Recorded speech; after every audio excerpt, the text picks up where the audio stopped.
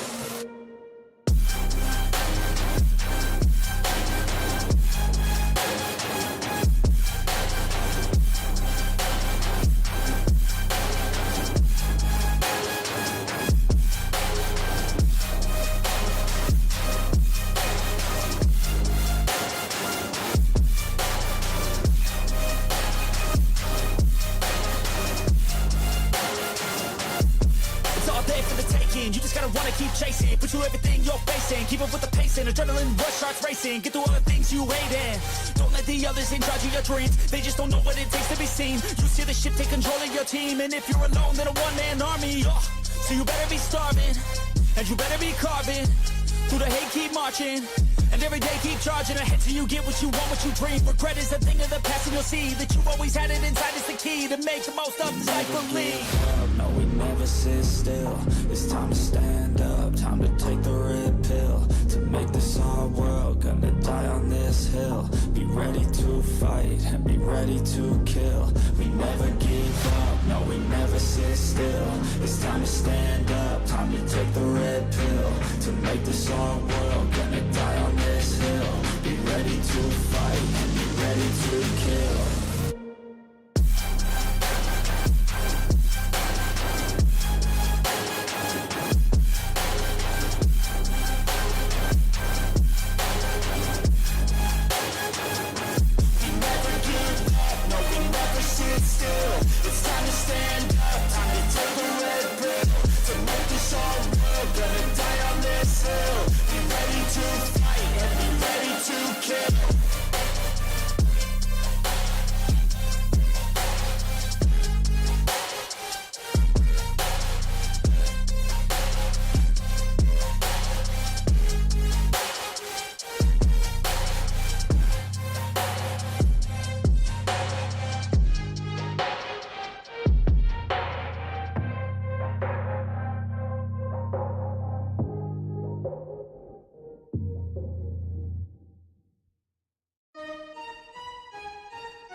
Your will lies deep way under the surface, and like a fire needs coal in the furnace. This is your goal that makes it all worth it. This is your why that gives you your purpose. Let's go. Thoughts can keep you down, pushing deep until you drown, or they can keep you up strong, focused on the now.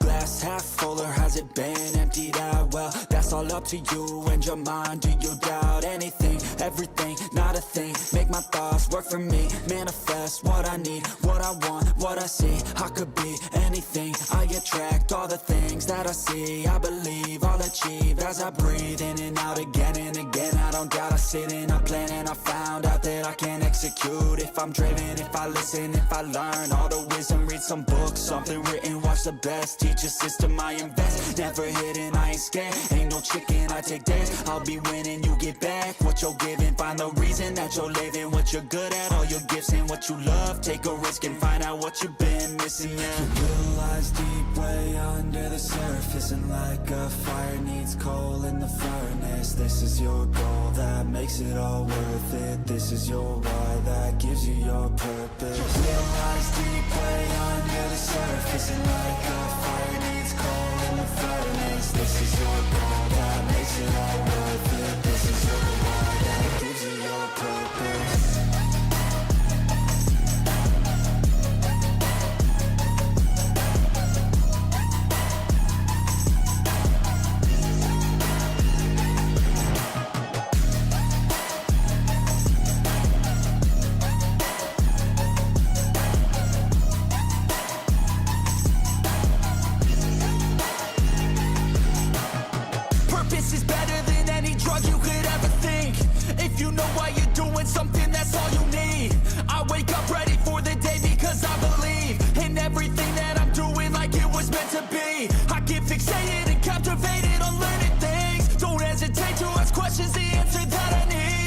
out there somewhere, I swear I can find a recipe. By testing, learning, and turning into a better me. Real lies deep way under the surface, and like a fire needs coal in the furnace. This is your goal that makes it all worth it. This is your why that gives you your purpose. Real lies deep way under the surface, and like a fire needs coal in the furnace. This is your goal that makes it all worth it. This is your why that gives you your purpose.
I got all the voters.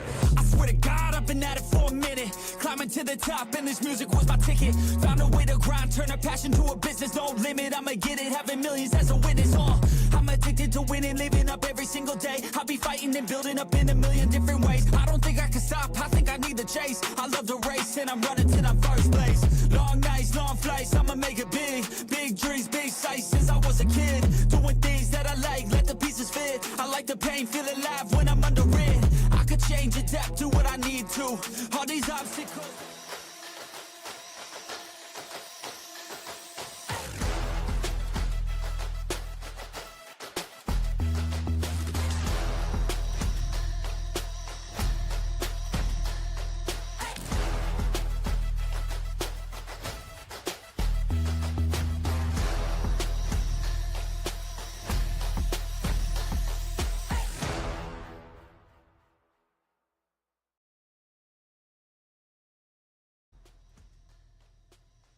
Ladies and gentlemen, welcome to the Plausible Gaming Championship Series. Today we're back at it with CS2, and we have ourselves the grand finale of Season 8 with a beautiful matchup between GameSport of Oxengate. But before we step ahead of ourselves, today I'll be casting the matches alongside Fold, who replaces Edu from yesterday. And Fold, how are we doing? Yo, Puffo, hey, I'm glad to be here. Really happy to be joining alongside you. I mean, Edu is a homie, so it kind of sucks not to see him casting this one, but I hope to see more of the action, though, throughout this tournament, because I think, this is the end of the road. Everybody was expecting Enosis to make it to the grand final. They got dropped in the semis, and now it does feel like it's an open game, and there's really a two-horse race between the two teams now. And what is a best of 5, something that we don't really see as much nowadays. That is true. And Otis was the expected, I would say, incomer into the grand final. But hey, we got surprised by Oxengame Esport with a 2-0 flawless in the best of 3 yesterday. And, well, their challengers today will be GameSport, who did just about the same to their own opponent. So we're interested to see what matchup we're going to have today, or at least how these two teams are going to clash. Again, we're looking at quite the Titans going into this matchup. And speaking of which, let's take a look at the teams a bit more by close, a bit more by the logo and by the full name. GameSport versus Oxengame Esport. Again, Oxengame were the ones who first appeared yesterday in the entirety of Plausible Gaming's history, and then they decided to take out who was supposed to be the hat-trick winner today. Again, Enosis won Season 6 and 7 over here. They were looking for the third, but weren't able to secure it. So, that will be pretty, of course, as you said. But, in everything that is going to happen, a lot of people could, I guess, dismiss GameSport because they were in the team that went up against But that really doesn't up in the way that a lot of, because, and especially in the best of 5, when the format is going to put a lot of pressure on you, and the map veto itself actually lines up differently for some of those teams. that will make things interesting. And the big part about the best of 5 is that you get to see the majority of the teams.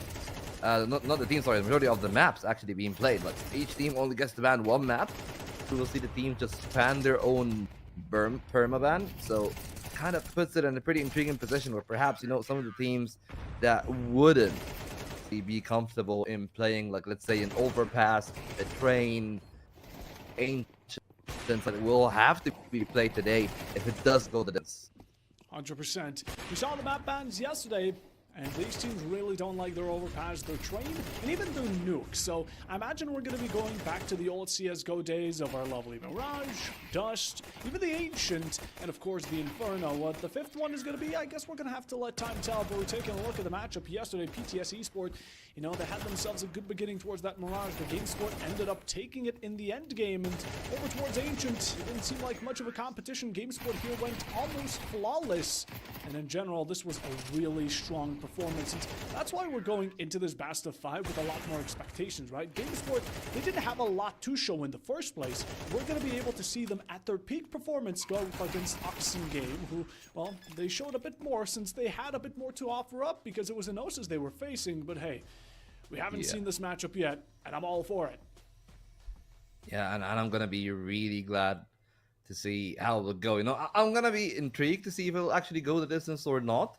Because, we've seen basically everyone and their mother play Mirage. So that, of course, I think is going to get earlier on in the BO5 veto. But outside of that, like GameSport themselves, their map pool, I think is lining up pretty well. So maybe we can actually take a look at them.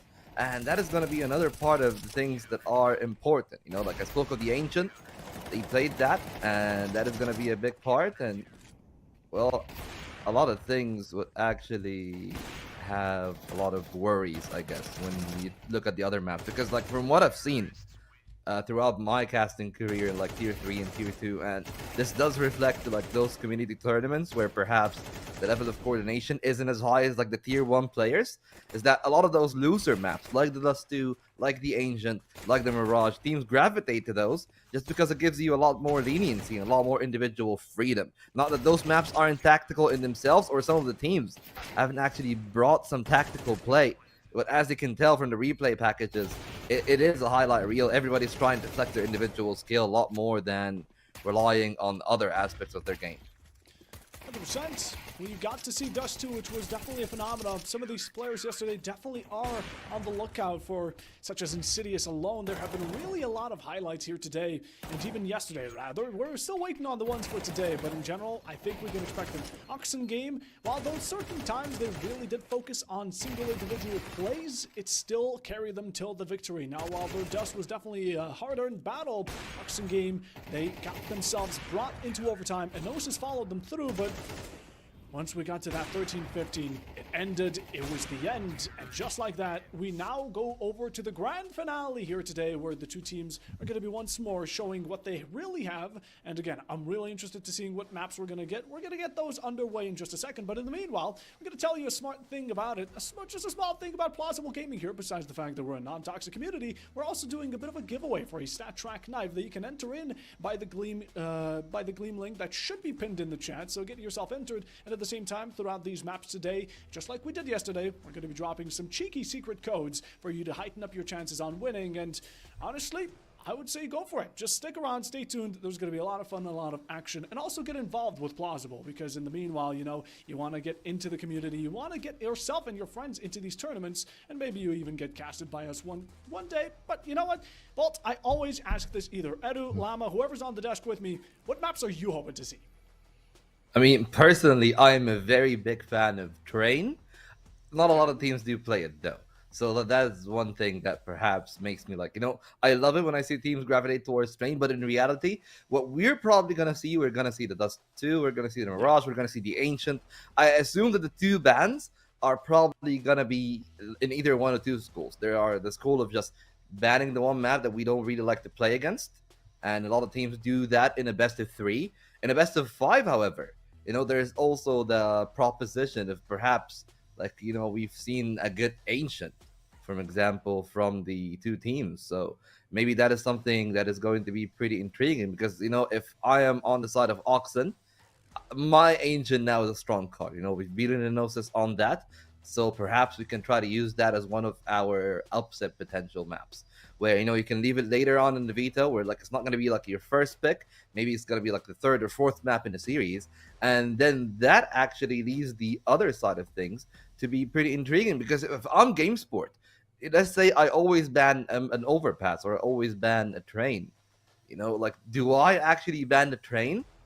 Or do I risk leaving the train open and perhaps the other team being able to play it? But in the other end, you know, I'm taking that risk of the upside that I'm not going to be able to, not able rather, I'm going to avert playing that Ancient that they've been so good on. Yeah, 100%. These teams really have to be careful with what they ban. Like you said, you know, we have teams who are good on Ancient, and if you get rid of that map, maybe they're going to be a bit stubborn about it. And at the same time, you know, it's kind of the 50-50 you mentioned, but I guess we're going to have to see it between these two teams because, like you said, right, 2 bans alone, meaning you either get rid of the map that the enemies are best at or you are worst at. But that also leaves it open that we could be seeing some maps we didn't yesterday. Volt, you said you want to train, but you doubt we're going to see it. Hey, maybe let's leave it up to chances. We did see Nuke also banned. We did see that both these teams really do not like Nuke for some reason. Personally, I love it, but hey, I guess I'm not these two teams to decide what, where, and why. But in general, I think this is going to be a great matchup. Why is because, again, you know, this is what we love here over at Plausible. Even though, yes, Gnosis were reigning champions over the season 6 and 7, in general, prior to that, we constantly switch champions. There's always new teams coming in. And, you know, Oxen Game do also have a bit of an achievement on their own. They have their own land that they hosted and won. But in the meanwhile, we're not going to talk about that boring stuff. Let's go over to the map veto because each gladiator needs their own arena. And let's see where these two teams are going to be battling it out. We have 5 maps. And well, Volt, would you care to lead us through them? Yeah, okay, so here we are. You know, the 2 bans that we're going to get, and then we're going to get 4 picks. Back to back to back to back. Apparently, we are starting with the Ancient. I can see that in the background. It makes a lot of sense if you're inside of Oxen Game. We talked about that before. The Inferno ban, though, is one that perhaps I did not expect myself. I thought that they might try to ban up something else, like the nuke that you were talking about. That could have been something that they would have actually rather not played on either of the 2 teams, actually. So now that the nuke is going to be picked eventually, the interesting part is going to be where it will land in the veto itself. We start with the Dust 2. I'm assuming we're going to get either a Mirage or maybe an Overpass here on the second map. And it is actually going to be the Overpass. So now you put yourself in a pretty intriguing position, especially when you're thinking about the 2 teams where Oxen are starting on the Dust 2. They need to get a good start because now that you're looking at the other side and you're thinking about how it will actually go, a CT start for Oxen and the Overpass, you know, sure, a lot of teams do like playing the map. It is one of their own favorite maps, but GameSport, I am a little bit worried if they actually end up losing the Dust 2 and then start on the T side of the Overpass. They will really need to have a good start. Yes, they will, but I mean, look at these maps. This is nowhere near what we've seen yesterday. For the first matchup yesterday, Dust ended up being the decider, and now we have it as the first. Then Overpass, which again, we haven't seen these 2 teams play on it. Same goes for Train and Nuke, and the decider will be Mirage, which is completely out of bounds. So both these teams rather, are going in fresh out of the oven and with no real VOD review. I mean, yes, maybe GameSport could have checked out Oxen Game on that Dust, and could be trying to turn that into their own map, but in general, Oxen Game, they're confident on Dust. We saw them on it yesterday, and it was no bad gameplay. Although in general, I'm excited for Overpass. I haven't seen a good Overpass in quite a while. Yeah, I mean, the Overpass has been off the pool for quite a while, too, and I feel like a lot of the teams are relearning the map, which is kind of weird because back when Overpass was still in the pool, I feel like almost everyone had a really high level of understanding of the timings and how you maneuver around the map. Now that it's brought back, perhaps that is the Anubis brain within all of us that started to play a lot of Anubis ever since it got introduced, is that, like, you see a lot of the teams, especially on the T side, like a lot more patient, a lot more static than it should be on that Overpass, and that is going to be the intriguing part. The CTs needs to be proactive on that one. The same can be said for the Dust 2 that we're going to actually start on. So that is going to be the intriguing part. I feel like Dust 2 is the 50-50 map of the entire pool. Like, when I think of what map is the most even in the entire pool, I do believe that it is Dust 2. So in that sense, I feel like what we've seen yesterday is probably gonna reign in again. You know, the very high individual level, the flashy shots, and everything that basically relies on those individual plays is going to be an intriguing part. Because if you're on the side of game sport, I feel like yes, you do line up pretty well individually, but then it comes down to which team functions better as a unit. You know, you're looking at the entry packs, the trading, how they actually walk into the sites, and that's one of the big parts about Dust 2, where it is a map that is very easy to pick up. You know, like you've basically seen the exact same executive when you're watching Counter Strike in Tier 1 for the past year. Like, you know, like you work your way through middle, you either end up at short or you end up trying to split towards B.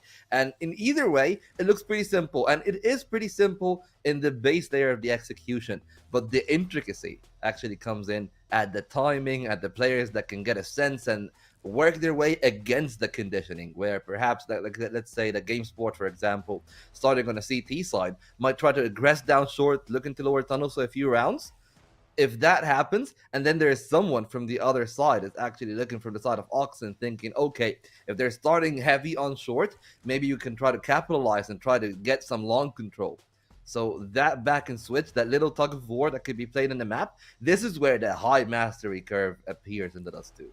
Yeah, 100%. And the one thing I do love about Dust 2 is, you know, as a CT, you always love to push up. That's the one thing that the map allows you to do. So let's take example, Blanc. You can really get up into the faces of your enemies on the T-side territory. You can push up to mid. Again, this is that type of congestion that allows these single-player individuals to find themselves complemented by the map alone. If you're good at clicking heads and you push up mid as a CT, you can find yourself easy kills. Same goes for long, same goes for tunnels, whatever you want to do. As long as you have the confidence and the backing, you're good to go. But again, utility can't be discredited when it comes down to any map, specifically when you want to push short, specifically when you want to enter B. This is the one thing, right? A is a bit more easy to retake as a CT side, while though B has a difficult entry for the T side since you have that one corridor, and then you have to also rely on the entry from the CT spawn if you're able to overtake it. So there's a lot of depth in this map for as long as it has been in CS, CSGO, CS Source. It's been all around the place. This is one of the most old maps in gaming history, and it still remains to be one of the most fun ones, I would argue. And again, we're getting to see it as the first one here in the grand final, which is just absolutely phenomenal. Now, anyone that is joining on in and hasn't heard of this before, again, we are currently hosting a knife giveaway stat track. Get yourself involved. The Gleam link should be pinned in the chat, so get yourself on over. It's free, shouldn't harm you, and we're also going to be dropping secret codes so you guys can heighten up those chances and hope to win it. I mean, hey, don't let me take away your knife. In general, though, Vault, we're going into Dust. After that, since we can talk a bit about in the future, since we also have the time, we're going to go into Overpass. A bit more recent, and also, I think, completely different to most maps. There's not a map like Overpass.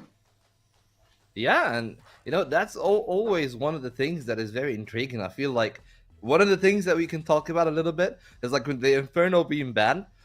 Inferno is the utility map. Like you see the way that it displayed, a lot of teams carrying on those HEs, not to blow off the smokes, not to look for opportunities around that, at least not just that, but a lot of util damage is actually inflicted in that map. And that is also a thing that we've seen a lot in the Overpass if you've been watching the pro scene. So perhaps that's something that people can pick on. And that also leads me to the other main point, you know, like we're talking about that little bit of utility that the T players can use to perhaps offset their disadvantage. The advantage on the CT side is always kind of, at least for me, reliant a bit on having a solid AWPer. Because if you can keep some control of the bathrooms, if you can keep contesting Fountain early on and making sure that you condition them not only to be careful that they will be countered if they try to attempt the B rush, but also if they try to split back towards the A site, whether it is that they play connector and there's like a CT player in there, or it's a more passive setup, depending on which of these two teams will be starting on the CT side. That will be a pretty intriguing factor. I feel like that itself is going to decide a lot of things in the entire series, not just in this one map of Overpass. That the open prowess is going to be the big factor. And you know what? Speaking of big factor, that we are actually going to perhaps put all of that to the side once we get to the server, Puffa, because in reality, we can talk a big game about like how things should go and the form and how it has been for the two teams in the semifinals.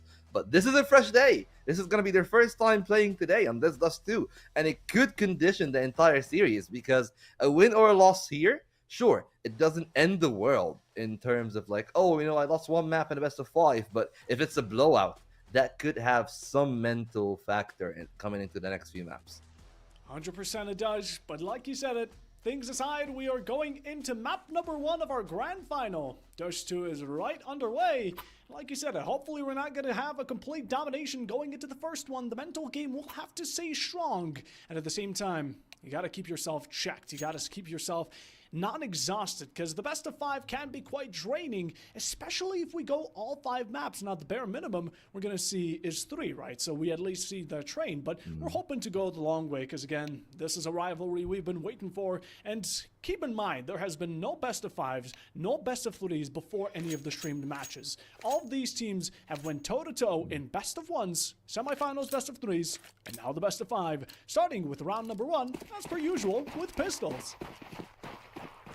Yeah, those pistols are on the side of game sport.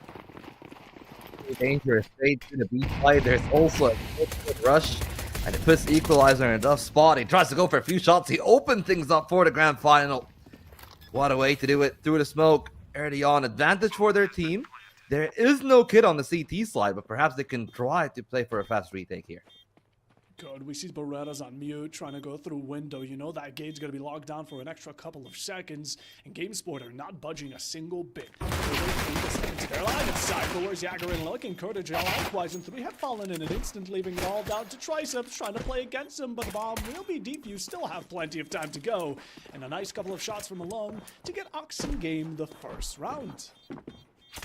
Yeah, pretty solid start there from Oxen Game.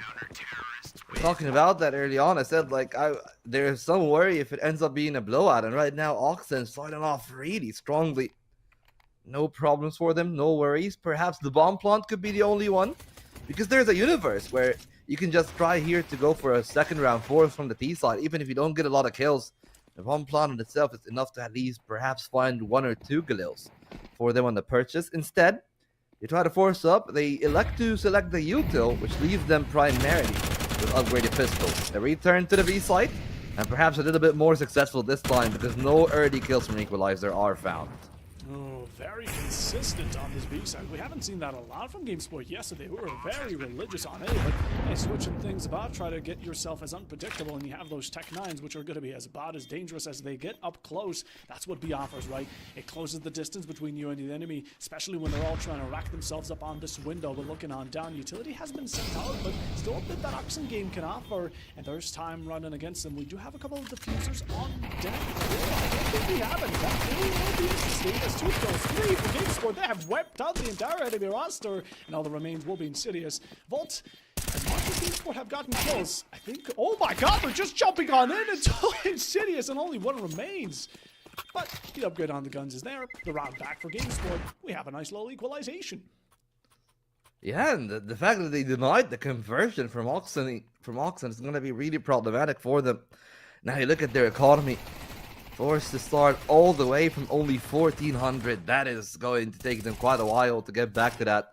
So perhaps their force buy here could also bear some big omens for what is to come. And they are actually full on investing. I was thinking maybe there's somebody on Insidious that he can distribute some of the wealth. But no, a straight on M4. Saved from a previous round. At least they were hoping for that. Now, I'm thinking that has to be the case here.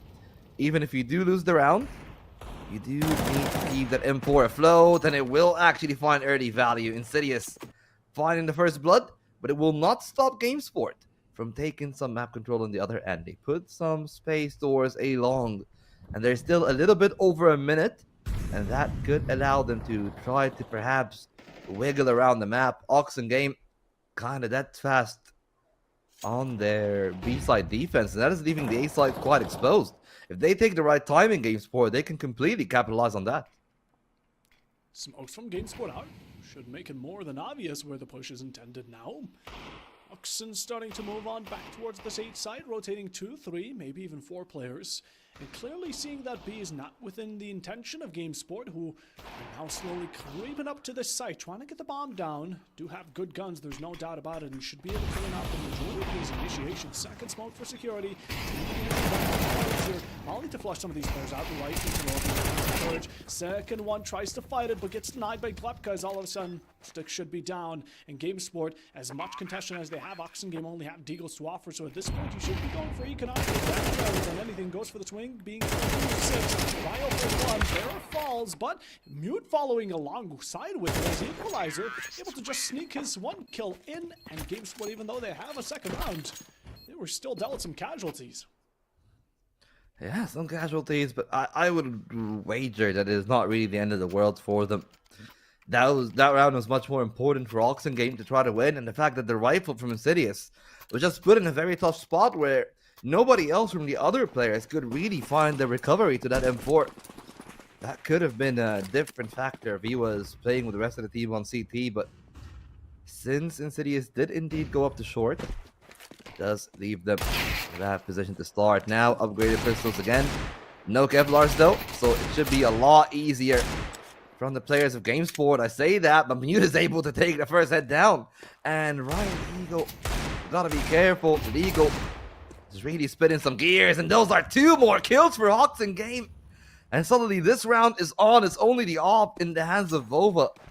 Cortage, this rifle trying to join along. Still plenty of time for them to work this one together. And if there's anything positive about this round, is that the guns that they have dropped have primarily not been picked up. It's only the MAC-10 in the hands of Alone, so the 2 rifles are safe for the time being. Oxengame completely switched their positions, leaving A exposed once more, even after the kill that's evolved upon that exact same site. GameSport now once more gaining a bit of ground, stepping forward. Be really careful about this. To expose themselves too much, you do have both players on AKs now picking up the better gun in the situation for your dad. Over Triceps able to pick up 2. Great way to equalize out the round. Bear exposes himself, and now supported by Equalizer, who now comes in on short, able to get the frag. But it matters not, you're in a 1v1, the disadvantage is there, and the spray control from Courage just able to secure it. GameSport now 2 rounds ahead. Yeah, solid lead for them. You know, that now is the real damaging round, however. Because you will look at their economy once this replay is over. You'll realize they'll have to reinvest significantly just to get back into this round. But at least if there's something good about it is that, you know, they were able to hold it down strong. They got the off back in the hands of Vova. But as you can tell, like, outside of Vova himself, everyone is left for broke. So this is a real reset round for the 2 teams. At least it'll be a little bit less damaging for Oxengame if they do lose, because they still got the loss bonus. But they wouldn't want to bleed this many rounds. Right now, they're only 2 behind. And yes, there's still quite a while until this Dust 2 is settled. But of course, momentum is going to be a very big factor. And right now, GameSport are still shaky. So this is the time to strike the iron when it's hot if you're looking at the side of Oxengame. Tilly's going to make that a bit more difficult, however. Again, and seeing as GameSport are quite spread thin throughout this map, you have 1 player towards tunnels, another covering round on long side and gate just to try and secure that no one comes in for a backstab while 3 focused on this mid extension. GameSport haven't made much of a move. They've given Oxengame a bit of mind games, having them second guessing themselves where the push is going to come on through. But we return to our routes where the first 2 pushes became, and GameSport seemed to be fully sending it towards B. Can I say something? That was really smart by Agarin there. Like, he threw the smoke, thinking that if somebody picks it up, then he knows that there's a player inside it, and he can shoot him down. Nobody picks it, and you know, that's a really smart way of checking a cubby inside the smoke. But right now, no smokes in that B tunnel. Insidious starts off well. There's a second player to establish the crossfire, and they shot down GameSport. At least some trades, but it is still ending up in a 1-on-2 for Vova. He switched up to the rifle. He's got enough time to be able to plant. And the 2 players are working together. The buddy system could be too much for him to handle. And the smoke leaving some room for play for Oxengame. They're waiting for him to make his move. He ducks in, not deep enough to go towards Car, but in an angle where he could be catching one off, but that is not going to be the case. Well played by Lone. Recovers this round, and Oxengame finally back on the board. Back on the board, starting to return a couple, and even maybe get themselves in a better eco standard. Well, GameSport, they're definitely going to be able to back themselves up going into this following It definitely is a rough one going into the single lone entry on B again. Oxen the only thing they need to do is throw down a Molly, a smoke, and it's just a one-dimensional push where GameSport are kind of risking hoping that they know the positions of the CT players unless you have that CT side established. But again, we didn't see that, although still a good attempt nonetheless. You find yourself in that 1v2, but Oxen get the result. They get themselves that round back and are starting to crawl on back towards an equalization once more, even spotting out players like the Mute, who's now able to afford an op. Yeah, and that is going to be a big factor in the next few rounds. But on this one, where perhaps we're going to see a lot more agility from the players of GameSport, with them primarily playing around those tech 9s in the Mac 10. Now, that could be a problem for the AWP if they're not able to find their first shot. But for Mute, no harm, no foul. Nobody testing him as of yet. And they were looking at the lower tunnels initially. But now they have to be careful. They execute again on the B side. Equalizer this time. Pretty successful early on. Still healthy as well, I think, on the next one. But Right Eagle is able to trade the one back. The rifle, thankfully, enough for Oxen. Not really in the approach nor the range of GameSport. They're able to keep peppering them down. It's down to those final 2, 4 HP. And Right Eagle is trying to buy as much time as possible, but it's going to be easy, does it, for them as they clear off the last 2. The AWP actually, indeed, finding a frag there in that round for Mute. But the important part for GameSport is that they still find that initial bit of success of getting on the sites. The real problem for them is that if that's the way that they're going to play it, if you want to get in the site itself to play from there, especially on the B site, you need to have a better post-plant. They don't have that much util, at least in that, neither in that round nor in the pistol. So if they're going to repeat that in the gun rounds, they need to at least keep like 1 or 2 Molotovs. So they keep the window players at bay until they establish their crossfire. For now, it's against pistols. Should be pretty easy. 2 kills for 1, and that could have been more disastrous there because there's more kills coming in from GameSport. It ends up in a 3-on-2 in the end. Low HP on the 2 players on the T side, rather.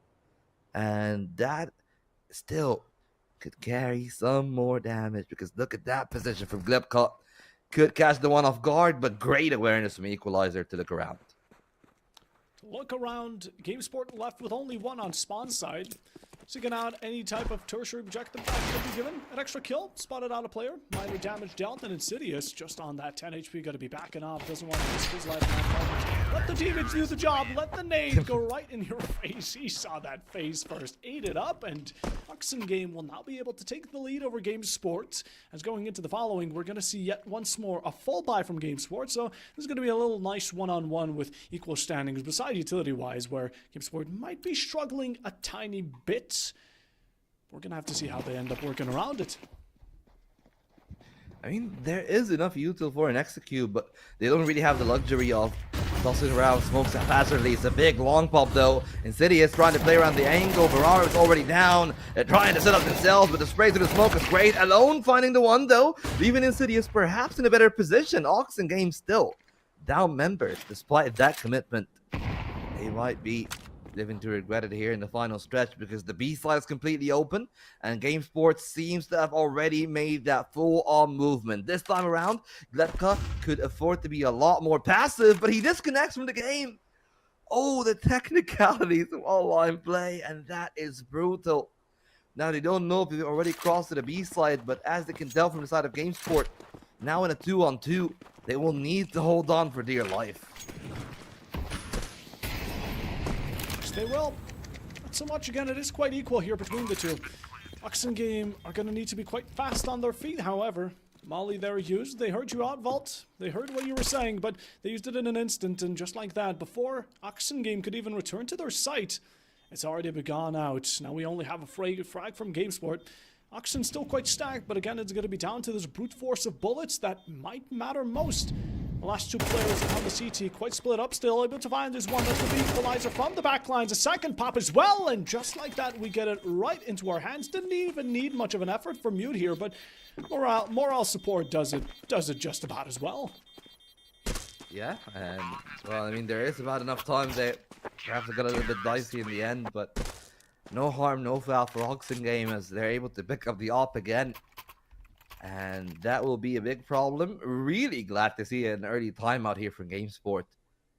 not just because it is probably going to also require a technical one until we wait for Velvet to come back to the server, but more than anything, really, this is the valuable time for them to try to rethink their approach, because clearly their B-side retakes are not working. They're trying to hold on for the post-plant, but it seems like Oxen Game really has their number throughout. 100%. GameSport got themselves a moment to talk things through. Again, getting as many rounds within this first half can definitely be a comforting part of the map, right? You go into the second half, and whoever wins that pistol already secures 2 rounds, and then that streak can continue to get the ball rolling into what would be a plausible regulation victory, but we're looking a bit too far ahead of here. Right now, GameSport have been in a rough spot economically, and just how they've been fighting a lot of these battles. Very one-sided, right? Oxen Game try to work themselves by going for timing, chemistry, and working in coalition, while GameSport, as much as yet again, a lot of compliments can be paid to these individuals. It's about the teamwork that worries me most, like we said. Although Dust definitely does give an opening to these 3Ks, 4Ks, even an ace, right? You still need to consider that if you're outnumbered and if the team can play around your positioning, you won't have much of a chance to fight back in the first place.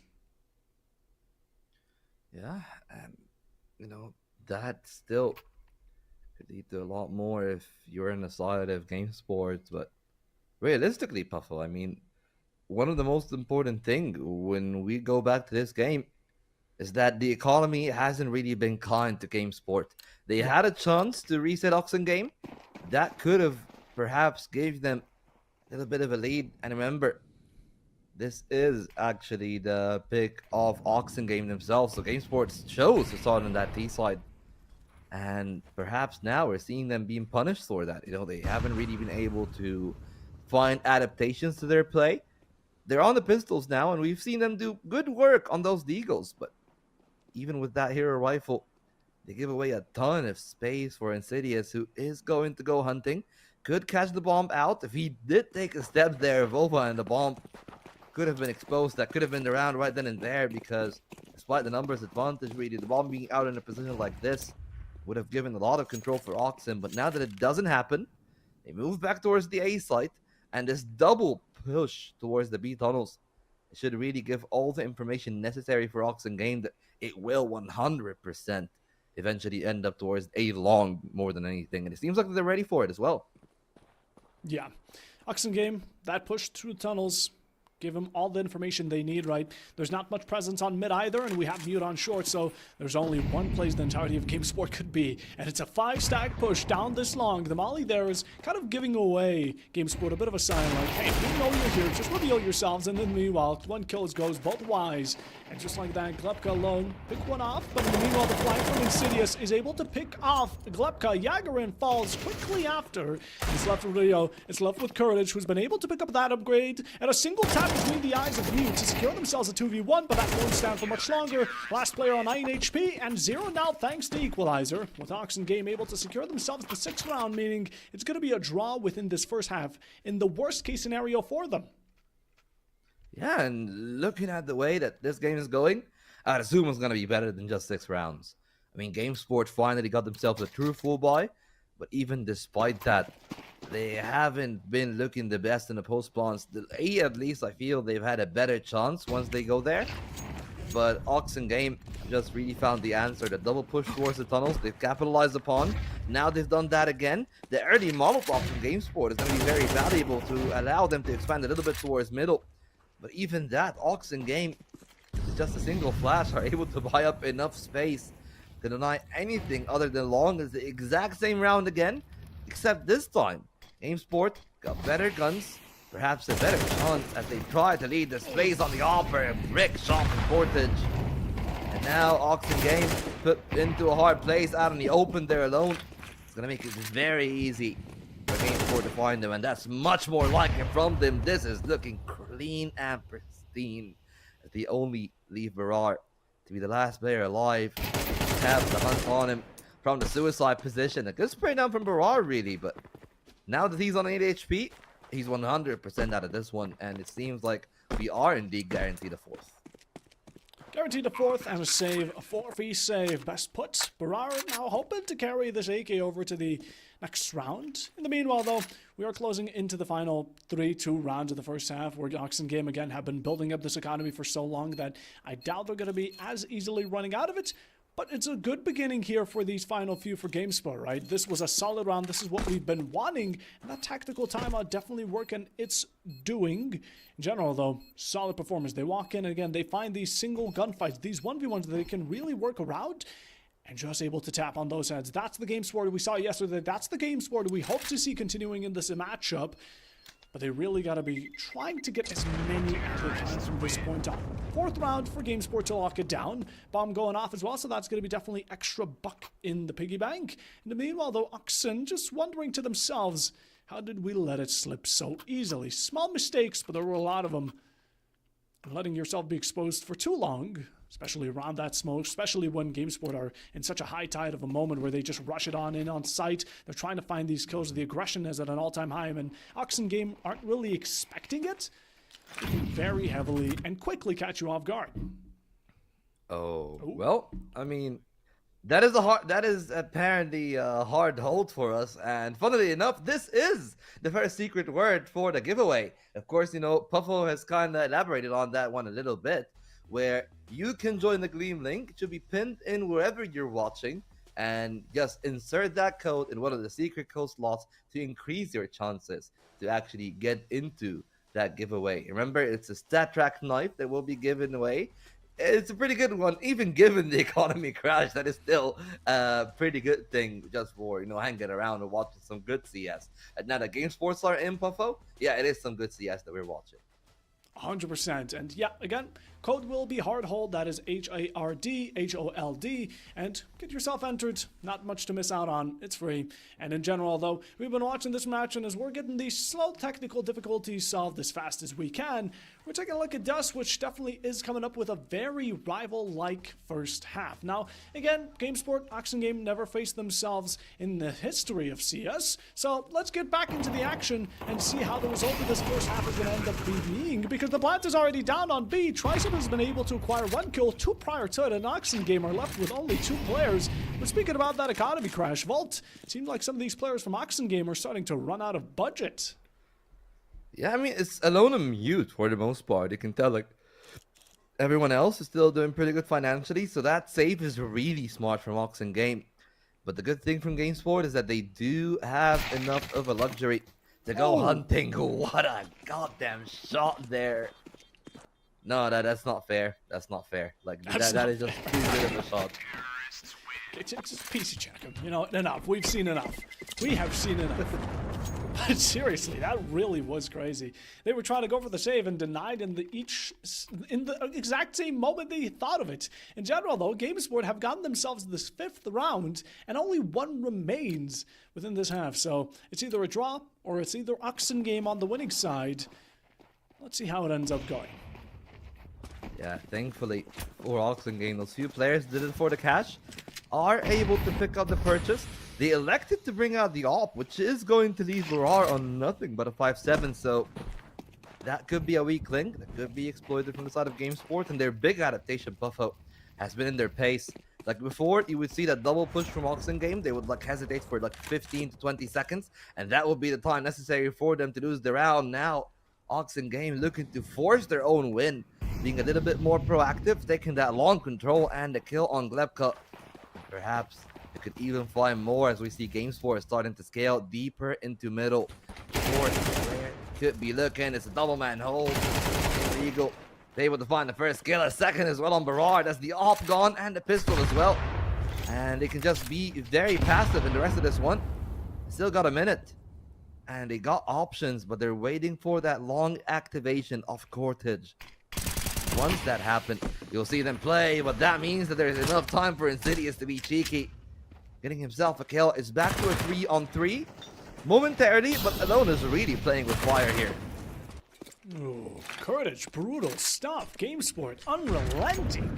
Again, just allowing these 2 kills to pop between 2 players. A flank on short, and Alone's able to capitalize on it. Switches to a better gun, has the AK in a 1v2, and both these players remaining are single bullet away from death. But Triceps, it does not matter. He's a glass cannon. He's able to shoot that ball right where it belongs, allowing GameSport to equalize out the count and catch up to Oxen Game after a long haul of that first half. Now we're going to be swapping sides. The CT over towards GameSport and T for Oxen Game. Gonna have to see how that what type of chemistry that triggers between these 2 teams. And as well, we can definitely pay credits to Alone here. A real good attempt in the final moment, but you're outnumbered. You're going up against the Op, which is a point-and-click adventure.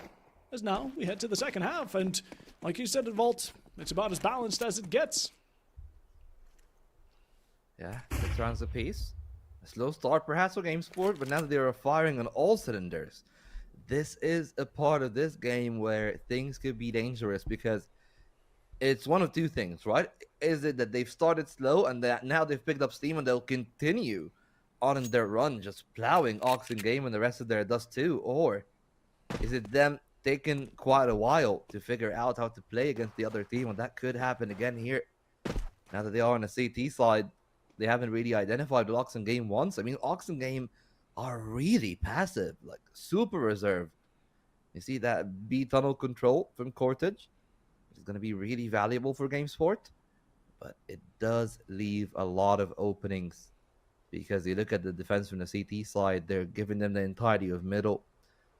The 2 players stacking towards A long could be pressured later down the line by Insidious, but they're keeping their default, their options open. The bomb, if it goes down in the tunnels, that would be great for Cortage. He spots that one guy, and they need to retreat quickly.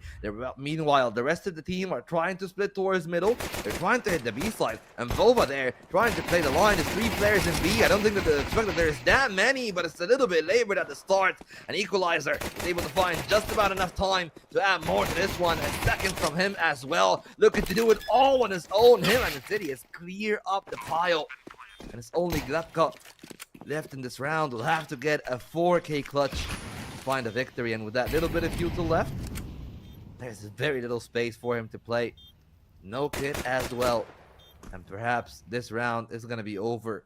Even if he does give it a go, Time Puffo is really not on his side. No, definitely not. And like mentioned, again, no kit is going to make it that much more difficult. But the fact that you're up against the 1v3, don't have the best of guns, and really can't go up against these final 3. I mean, time has essentially ran out by this point. You might as well try going for save. A couple of love taps towards Mutant, able to find the finish, but you're quite close to this bomb, and I guess Glepka will fall to it.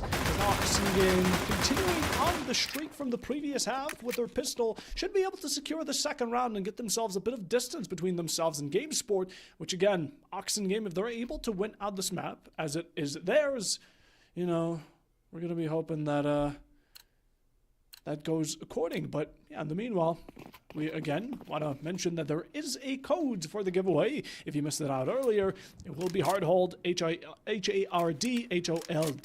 Hardhold will be your code. Get yourself entered. Yeah, and funnily enough, Hardhold was really the story of that first half. Both teams unable to hold the site for their life, especially in the post plants for GameSport initially, but now things have swapped around. You know, they're looking a lot better. Oxen Game, though, on the T side, did well to find the openers. A lot of good pressure from Equalizer, and that has left GameSport in a full save. 2 flashes, but that big stack towards long perhaps is going to be ineffective, because if Oxen Game get themselves into short, if they don't move, they're not going to be able to pick it up. But the slow play style here from Oxen Game, while it is good against the guns, this is enough of an earlier alarm bell, and they kind of did the tenor saw here. They rang the alarm, and perhaps too early. And now GameSport are aware of what it could be, but it also means that Oxen Game has a completely unobstructed path towards that B side. If they go there, they realize it is completely barren. For the time being, still trying to apply some pressure towards mid. Early movement from Insidious, and he doesn't find that much. Instead, Oxen Game picked the right side, and they're going to go to B. Now it should be pretty easy swimming work here. Oxen Game, all they need to do is just to drown those last few remaining CTs. 20 seconds left on the timer, however, so they'll at least need to get the bomb planted. It does seem that this will be the case. Yaga, an easy first kill for Equalizer. and the rest of them only on USPs. Not really going to be much of a contest. Sprayed down, peppered by the shots from the Galils and the AKs. Not really that much that should be found here from the players on the CT side. Not even a single kill. Some damage, but doesn't really do that much. Yeah, slap on the wrist at most. And GameSport there, what could they have done? Well, they attempted to gambit it out on towards this A site, but B was open. I mean, Oxengame, if they get themselves free real estate, it's a no-brainer to not claim it. So now we get ourselves these 2 rounds, while in the meanwhile, GameSport are finally going to be able to fight back a bit more plausibly, have some utility, again, not to hold out anything past the early game, but still better than nothing, as in the meanwhile, Oxengame, they found succession on B once, and they are lovers of giving this side a second chance, already approaching 5-stack. Just give it a bit of time and silence for the moment being. Maybe even waiting for GameSport to throw out some of these smokes so they can wait for those to be passed on by. But Oxengame, again, they're playing the save game. They don't need to play aggressively. We saw them earlier in the last, 20 seconds? They have plenty of time to spare. Yeah, we'll see. That does change, though. So right now, the time, still plenty of it. And the Molotov might not do enough. The HE softest of the players from Oxengame, but they're good on the trade. Looking at Car Sharp there from alone. No chances for the CT side. Even a kill from Insidious through the smoke. Sprays back and Kova. And a cigar in. Starting off well. Trying to find some timing. He does find a second. An accident transfer to alone. And it leaves Insidious in a 1-on-2. Trying to read into the pace of the play. But the B doors are open. And Yagarian is trying to sneak through. He found himself in a good position, waiting for his teammate. No kits. So time is valuable. A flash present for Insidious, and you can hear the steps. Waiting patiently, looking to line up the headshots. Insidious with his second kill of the round, and it's Yagarian that kicked off this clutch, and he is unable to find anything. He's found his 3, and he's going to be matched by an equal triple kill from Insidious. My goodness, the efforts of Yagagarin going all into not definitely dealt a couple of kills, I won't deny him of that, but what a beast some of these players can be. Insidious there at the very end just to tighten it all out, and under pressure, shine bright like a diamond, got them the 9th round. Oxengame are starting to distance themselves more and more. Like we said, that warm-up at the first half was only a warm-up at that, because now they're really showing what they have. Even when a rough spot is given off to them, you have this tunnel, you have these smokes, clearly no vision, and Yagagarin going off the charts with these sprays on the M4A1S. Oxengame still find themselves that one player that they need, a man without a cape, but you put a Galil into his hands and he's going to be serving some kills. Yeah, pretty solid. I mean, there is a timeout now, courtesy of GameSport. And it does make a lot of sense. You look at their economy, Puffo. They're in a really tough spot. I don't even know if they can even hold from here, because this force buy, it translates into Oxengame probably finding double digits. And then the next purchase on 6-10. This is where everything could crumble, because if they don't find a win, not only is it the 11th, their economy would be reset, and they'll probably have to give away match point as well. So those next 2 rounds, a lot is riding on them. At the very least, they need to inflict massive casualties. Keep the cash of Oxengame at bay, but Oxengame are doing really well as well to respect that presence. They know that there is some potency on those pistols from the CT side, and they're being reserved enough not to allow them to expand, as you've seen there from Equalizer, but in the same time, also showing a little bit of aggression to take that little bit of map control and whatever little util that was there for GameSport. Now you look at their backpacks, 1 smoke, 1 flash, 1 HE. That's all that they got for the next minute 15. GameSport wanted to read into Oxen so well that they decided to pull up with these MP9s and just rush it down into tunnels. And Oxengame at the same time were very vastly expanding towards this long side. And honestly, at that moment, Oxengame could have found themselves a free side with only 1 player. They didn't take the opportunity, but they ended up going for the long run of this round. And in the meanwhile, it's paid off just as diligently, because currently, Now we have all 5 players from GameSport racked up either on their spawn, either towards ramp, or on this site itself. You pull out the molly, wrong time, you drop down from the CT player that shot you, and utility goes your way. A lot of damage through that nade right beneath your feet, and it seems like it's going to be a bit of a bloodbath. But look at GameSport closing in on Mute, who's able to take one out before going out, and that information being relayed to the rest of his team will be allowing Oxengame to now take over B, not fully push or commend themselves into it. I think they're looking to bait GameSport into their bullets, but trying to play the cautious game. We can respect it, although the plan should be safe and sound. Yeah, the plan is anyway. I think they were waiting for a quicker rotation from the CT side. Missy from Insidious, though. That is inadequate on the spray. And Igarin is going to be punishing that one. Now back to a 3-on-3 with 2 rifles present on the CT side. That could be dangerous, but now that one of them is taken away, we're back to an okay spot. And much like the secret code of hard hold, this is a hard retake here. And the hold itself is pretty easy. Remember, ladies and gents, for the night giveaway, the first secret code of the grand final is hard hold. H-A-R-D-H-O-L-D.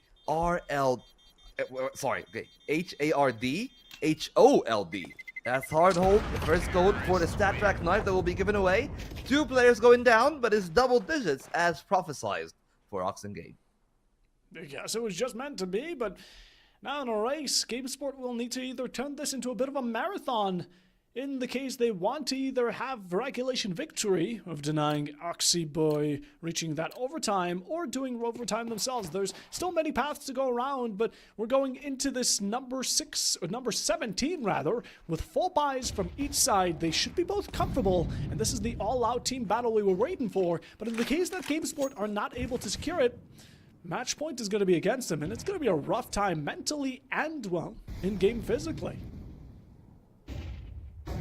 Yeah, a little bit of anguish here because Oxengame, you know, we were talking about this. They've lost a few players. You look at their bank, not the best. So if they lose, they'll be able to afford a buy, but it won't be the best one, Puffo. So a lot of resting in the balance here for both teams, but the urgency is much more of GameSport's side on the CTs, and that does mean that for the most part, this hold here with the off from Vova, that is everything in this round, because they're going to work their way through him.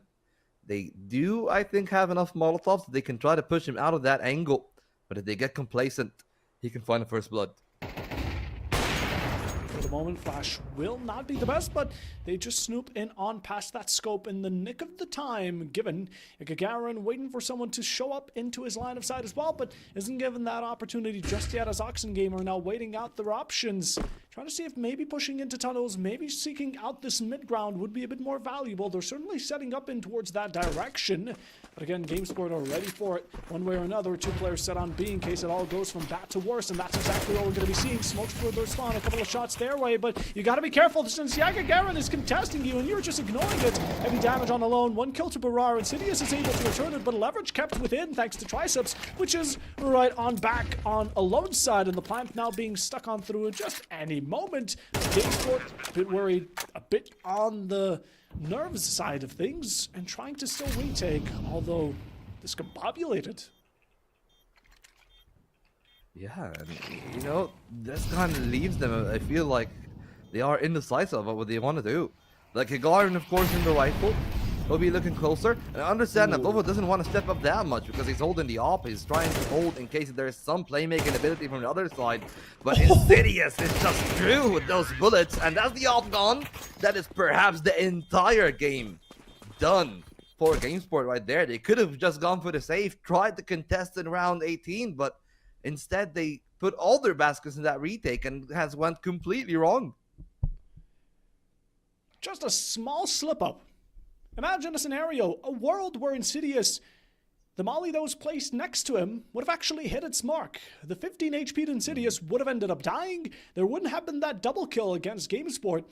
And Oxengame's result in that round could have been completely different. Maybe GameSport could have picked up the ball from then on out. But again, these small mistakes, these misplacements of utility can end up being the bearer of bad news. As now 1 round between Oxy and Game. for match points on one side or the other, and I imagine GameSport are going to have to let this round go on by. I doubt there's going to be any heavy buys coming in from GameSport, and unless they're able to find this miraculous catalyst of a pistol or slash save round, very low on eco, Oxen Game should be able to secure at least the overtime, meaning they're also going to be 6 rounds ahead, and GameSport are then going to need to win the following 6 quite flawlessly. Yeah, and realistically speaking, given what we see from their loadout, I don't think that is going to be the case. Not in this round, not in the next few if they continue to actually play in the way that they are. I understand that, sometimes they're going to be taking some of those gambits, but like a shot like that from Vova very early on in short, that was supposed to be a kill. I'm going to be very honest with you. Sure, it was played well from Oxen with the flash. They did push him out, but they are just giving away some of those key positions really easily on the side of GameSport. And that is allowing Oxen Game to have a lot of freedom, the freedom that they will have in this round, knowing that the firepower rests squarely in their hands. But this trap play towards short, it could be dangerous if they're not respecting it. They have plenty of util. If they go dry, there's the potential not only for Glebka to find something, but the rest of the team.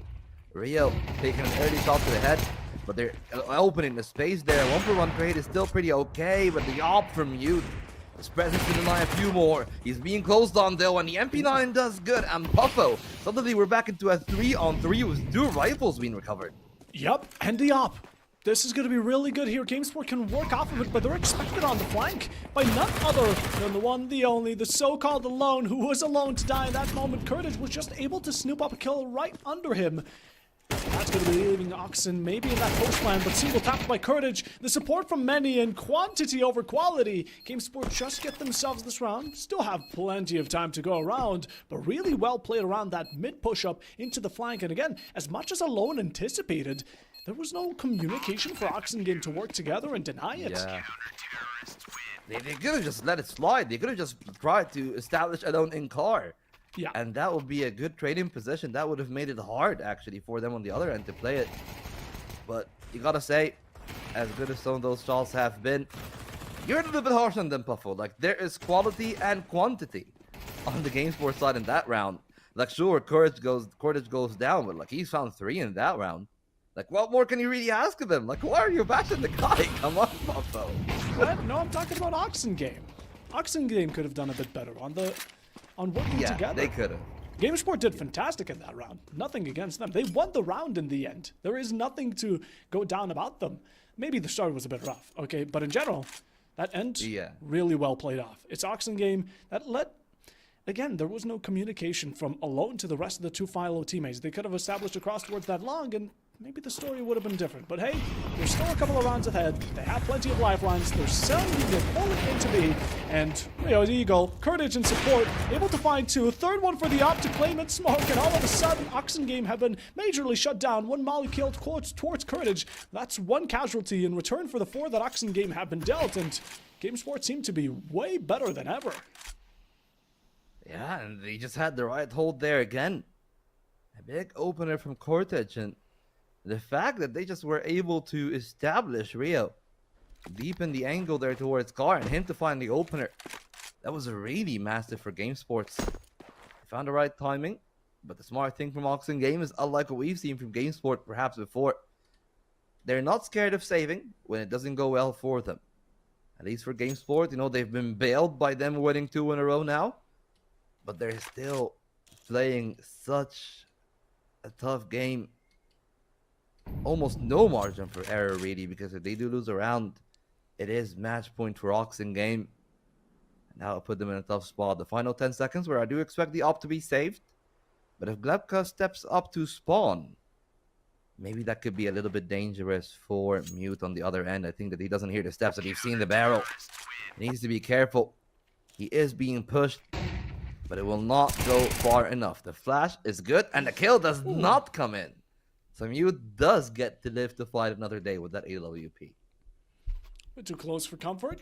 Oxen Game get to keep themselves the op, or Mute a bit more specifically. And that's one factor they could potentially rely on as the rest of Oxen Game stack themselves up with Tech 9s a 4-man Tech 9 army and an op to back them up. Certainly one way of introducing this push, as they're all going to be centered around tunnels once more, pushing it fully. The nade did some damage, but up close and personal about it, it's Insidious who's able to kick things off, opening contact here for one, the second, and able to keep it within the leverage side of things. But yeah, Gagarin in the flank, we've seen GameSport have them, and their flanks have been absolutely phenomenal, and it might be able to catch just a quite few. Positioning from Mute, able to give the rest some time and distance from the flank, but it matters not as Glebka picks up another, and just like that, it's all crumbled in a moment as Oxengame only have Equalizer to follow along, who doesn't persist for too long, and another round for GameSport.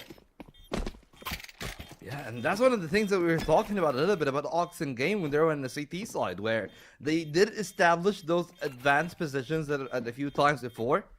Now we're seeing GameSport, though, do something with it. You know, they've taken that position, they did try to play around it, it doesn't work out in mid, and they went for a very quick rotation as soon as they did realize it's on the B side. And most of the time, there will be a player there holding that flank, but they just got them in a position where, because they only have those Tech 9s, they need to throw all their bodies on the side itself, and that did lend them the advantage that was good enough for them to indeed find the advantage there, find a round, and now we're starting to be in some dangerous water, where perhaps Oxengame will start to be worried.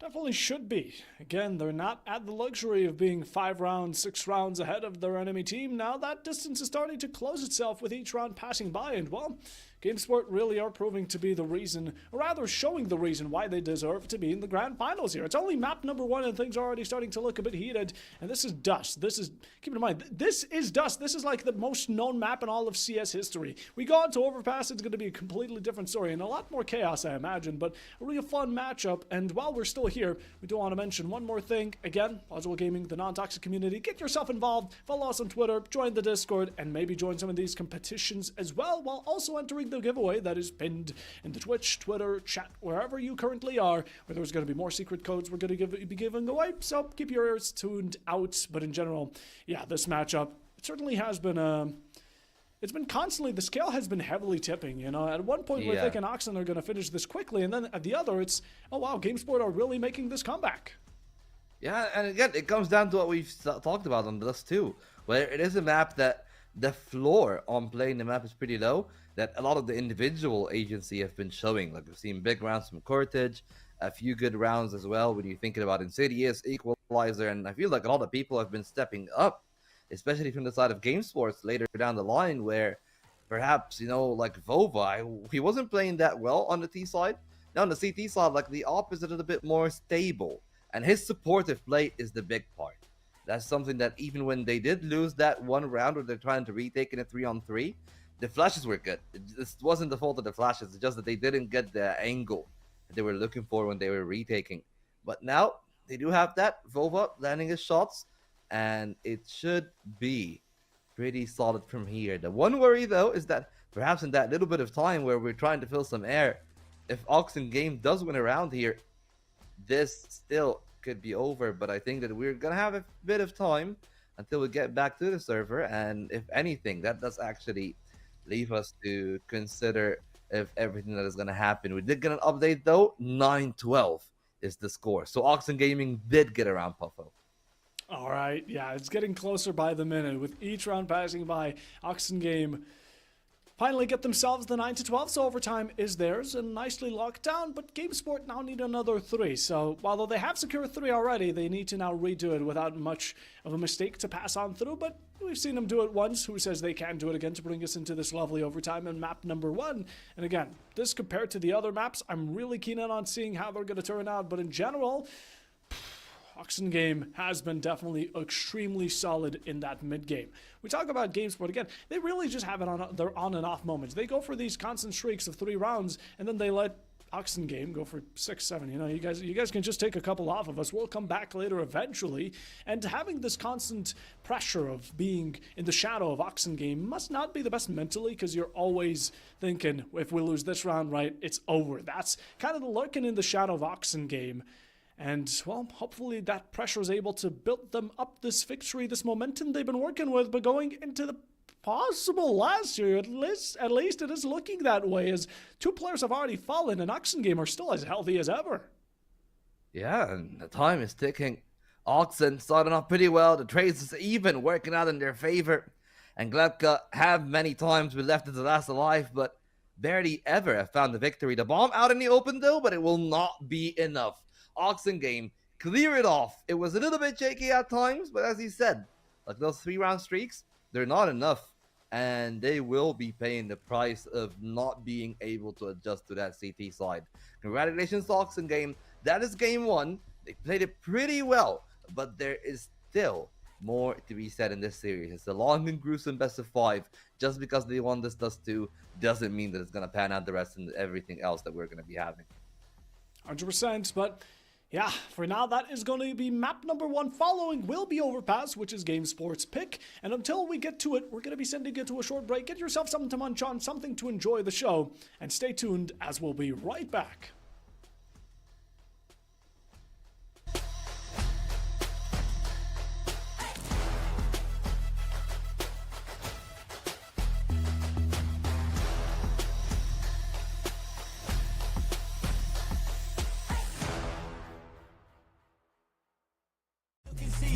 Don't let the anger out, just let it feed you. I'll see you at the top, just let me teach you. Yeah, I'ma be a high roller, move forward in the battle like soldier, in the game like closer. I'll be at the top of the chain, straight owner. Yeah, I got a different motive. I don't need any help, I'm a loner. You'll be seeing my name on posters. You could call me POTUS, I got all the voters. They be like, really, you got a milli from doing something silly? I'm like, chilly, I've been killing for decades now, Billy. Well, maybe like several years, but who's counting really? I just know how to turn something silly into a milli. Got a lot to say, and a lot need to hear it. You don't quit today, we don't stop, no, we feel it to the top. Yeah, we change our whole world, yeah, we steer it. Getting lost in the things that make us all worth hearing on. I'm the first one to turn up, learn stuff, but mostly I'm just in the lab getting work done. Cause the bills on the first, they still worth some. I never forget being broke, man, it hurts, son. But not as bad as not having any purpose. I took stabs, this and that, and it's working. But I still grind every day for that thirst. It's a curse being first, yeah, still gotta get my work done. Yeah, I'ma be a high roller, move forward in the battle like soldier, in the game like closer. I'll be at the top of the chain, straight owner. Yeah, I got a different motive. I don't need any help, I'm a loner.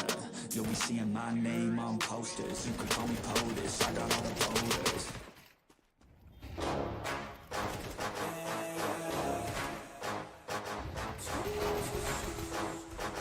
Yeah, let's go. New year, new me, turn it up a new degree. I'm gonna make it to the top if it's the last thing I see. Work hard every day, work hard, then we play. I'll be doing everything in my own damn way. Ain't nobody tell me shit, I'm on top of it. Writing hits that make other people feel like writing hits. We gon' get every little goal that we wanna get. Never quit, we don't even know what it means to quit. Write it down, what you want, what you need, what you see. Everything that you wanna be. Put it out in the world, that's your destiny. In your mind, what you need is that believe. I'm gonna make it to the top, cause I never stop. My own switch doesn't have enough. I think it's broken, I think it's lost. I guess that's why I never take a loss. New year, new me, no fear, just be everything you wanna be. Write it down, what you see, don't give up, just believe, and you will succeed. Put the hours in, and you're bound to win. New year, new me, no fear, just be everything you wanna be. Write it down, what you see, don't give up, just believe, and you will succeed. Put the hours in, and you're bound to win. Make a deal with yourself that you'll get after it. Find something that you love, call it passionate. Or find some passion and leave it behind, adequate. Your journey starts now, time to make it happen then. You could be great, have it your way. Served up like some room service on a nice plate. The high life is only hours a day away from making a change to the life that you chase on. New year, new you, new day. Go prove to yourself you could do anything you wanna do. When you set your mind to something big that you choose, break it down to the root, chip away, gotta move. Push past all your limitations. Right now consider this an invitation.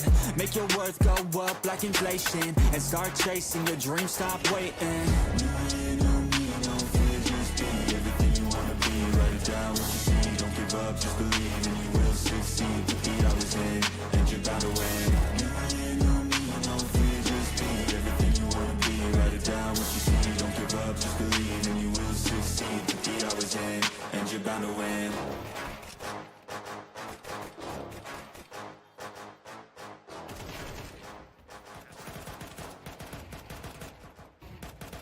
Even when you feel low, you can still go. Even when you feel slow, you can still go. Even when there's no hope, you can still go. I never answer to no, man, I still go. Go, go, go, go, go, go, go, go, go, go, go, go, yo, go, go, go. Hustle hard, hustle every single day. I'll be making moves till I'm buried in my grave. To the system, I don't wanna be a slave. I've been doing shit my way.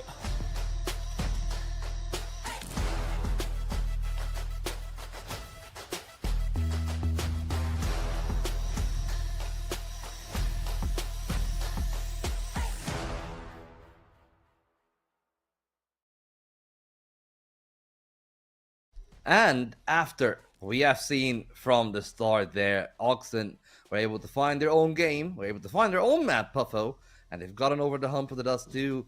GameSport got a little bit close at the end. It got to 9 rounds from them, but they just couldn't really work their way back from the uphill battle that they started at. So we're going to go to their own map pick now, and it is the Overpass, a very different outlook on how to play a CS map between it and Dust 2.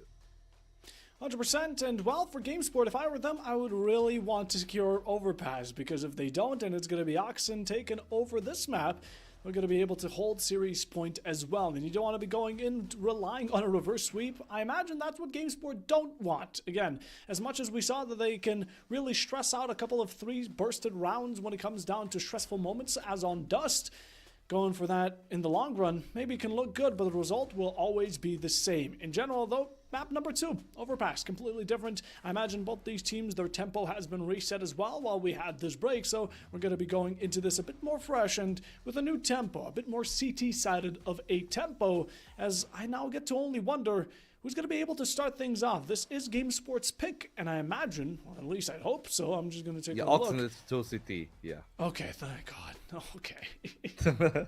No shenanigans here, no shenanigans, thankfully. But yeah, you know, that is actually one of the things that are important. Yes, Overpass is not trained, it is not as CT-sided, but it is still really CT-sided. Let's be very real about it. Like, the numbers don't lie, the comfort doesn't lie, and the fact as the CT side, you get to have so much freedom, the proactivity, the amount of boost plays that you can make on both the A side, the B side, especially really the B side. This is where like a lot of the boost, a lot of the wall banks can come from. And if they have those things lined up, it could be a very dangerous game for GameSport, because if they start on the T side and they don't get the ball rolling, they'll be starting from behind again. And even on the Dust 2, where it got to a 6-6 start, remember, at the end of the first half, it was just them being unable really to cope with the pressure. And much as they have done in the first half of that Dust 2 and Oxen Games map pick, they were able to adapt, but not adapt as much as Oxen Game were doing. And perhaps this is where things could be a little bit problematic, because if they do have a slow start, it's not going to be a good ending for them on map 2. 100%. And before we step into the match or any further, we just want to remind you again, we are hosting a giveaway for a StatTrak knife. So if you want to get yourself entered into that, the link should be just pinned into your chat wherever you are currently watching. So get yourself entered in there. And of course, there's going to be secret codes we're going to be dropping throughout each map today. And just like we did yesterday, so heighten up those chances with those given secret codes. And of course, enter yourself in. I mean, it's a free knife. Really, there is no harm in it. And we're just trying to build as best of a community as we can over at Plausible Gaming.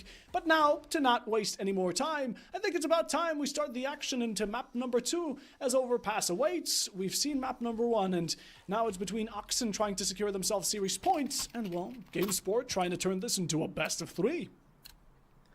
Yeah, and if it might even be a little bit worse than a best of 3, it might just be a 3-0. That does happen. Oxen Game starting on the CT side, looking at their purchase. Primarily, you do actually see Kevlar's, but there's that dualies there with the equalizer. No Kevlar for him though, so he will need to be wary. He starts off well, but 2 traded kills from Vova. They're beautiful on the clock. Dismantled in behind though, but not really stopping this round from going the other way yet, because Mute starts with a good shot. The second set of dualies that were dropped by equalizer.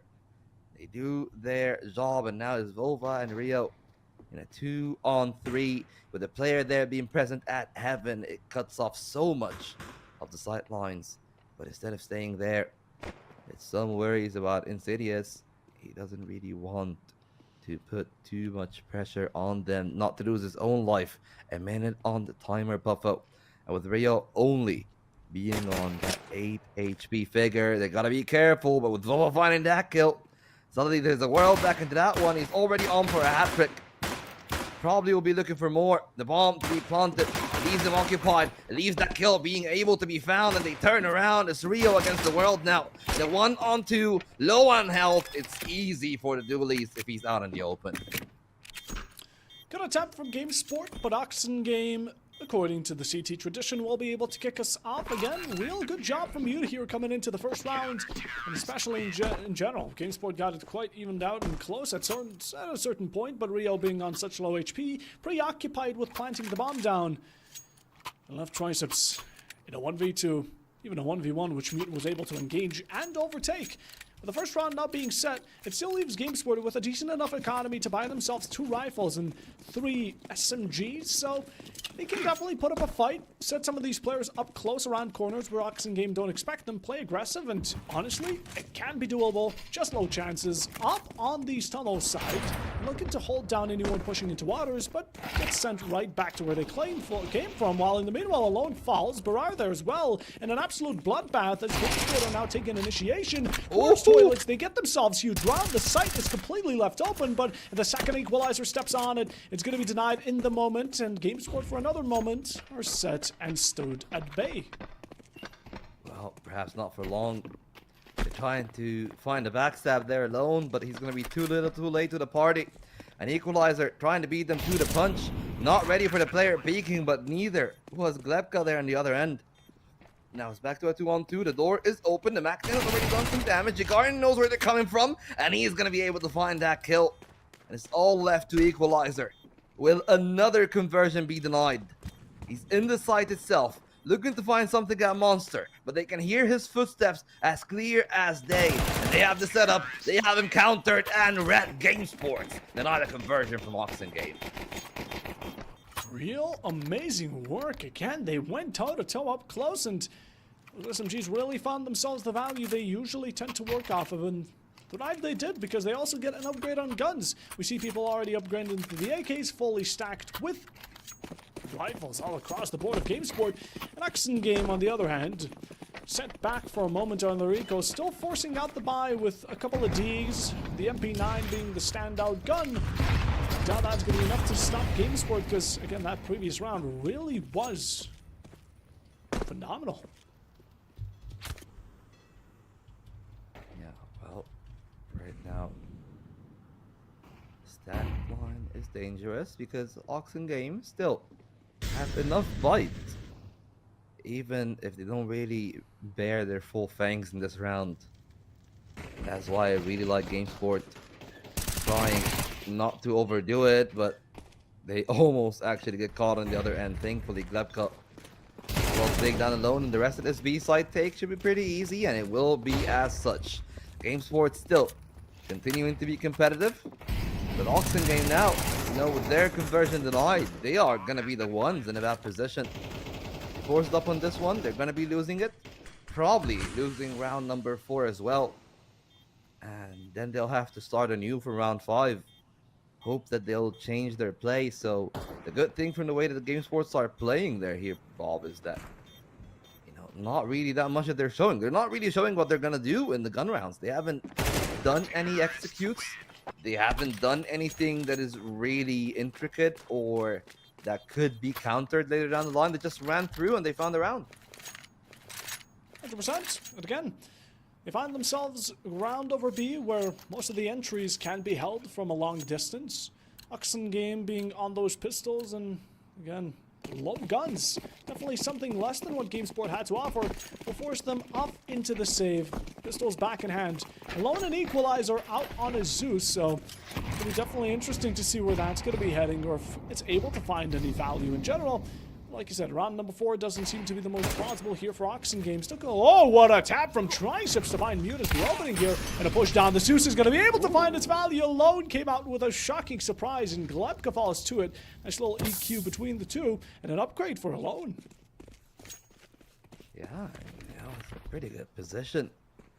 If you were in from the side of GameSport, because you look at Oxen Game, Sure, they got one player down, but they can't really recover much else other than that one rifle. And even when they do, it's not really going to be set up to counter them at long. Instead, they try to send the pistols, outnumber Cortez, and that they do. He only finds the one, and alone finds another kill. And suddenly, this round flips on its head. GameSport stuck in long instead of being the ones trying to capitalize on the pace, and they're going to be punished from the other end. Alone to spray them down, and he will find a quad kill to give another impeccable round to Oxen Game. Fantastic there. Again, conversion from that early part of the round really showing its value, but in general, GameSport, much as we thought that round number 4 was going to be theirs, surprisingly not, but beginning from triceps here, we really got to highlight that shot. Great reads, expectation, but in general, the continuation here from GameSport just did not persist on through. These pistols really were singing a song and alone, making value out of that Zeus and the M4 to finish off the job. So a 2-2 for Oxen Game to equalize things out. Now they're also looking to continue it, because if they're going to be able to capitalize off of this round, GameSport are going to be low on their piggy bank.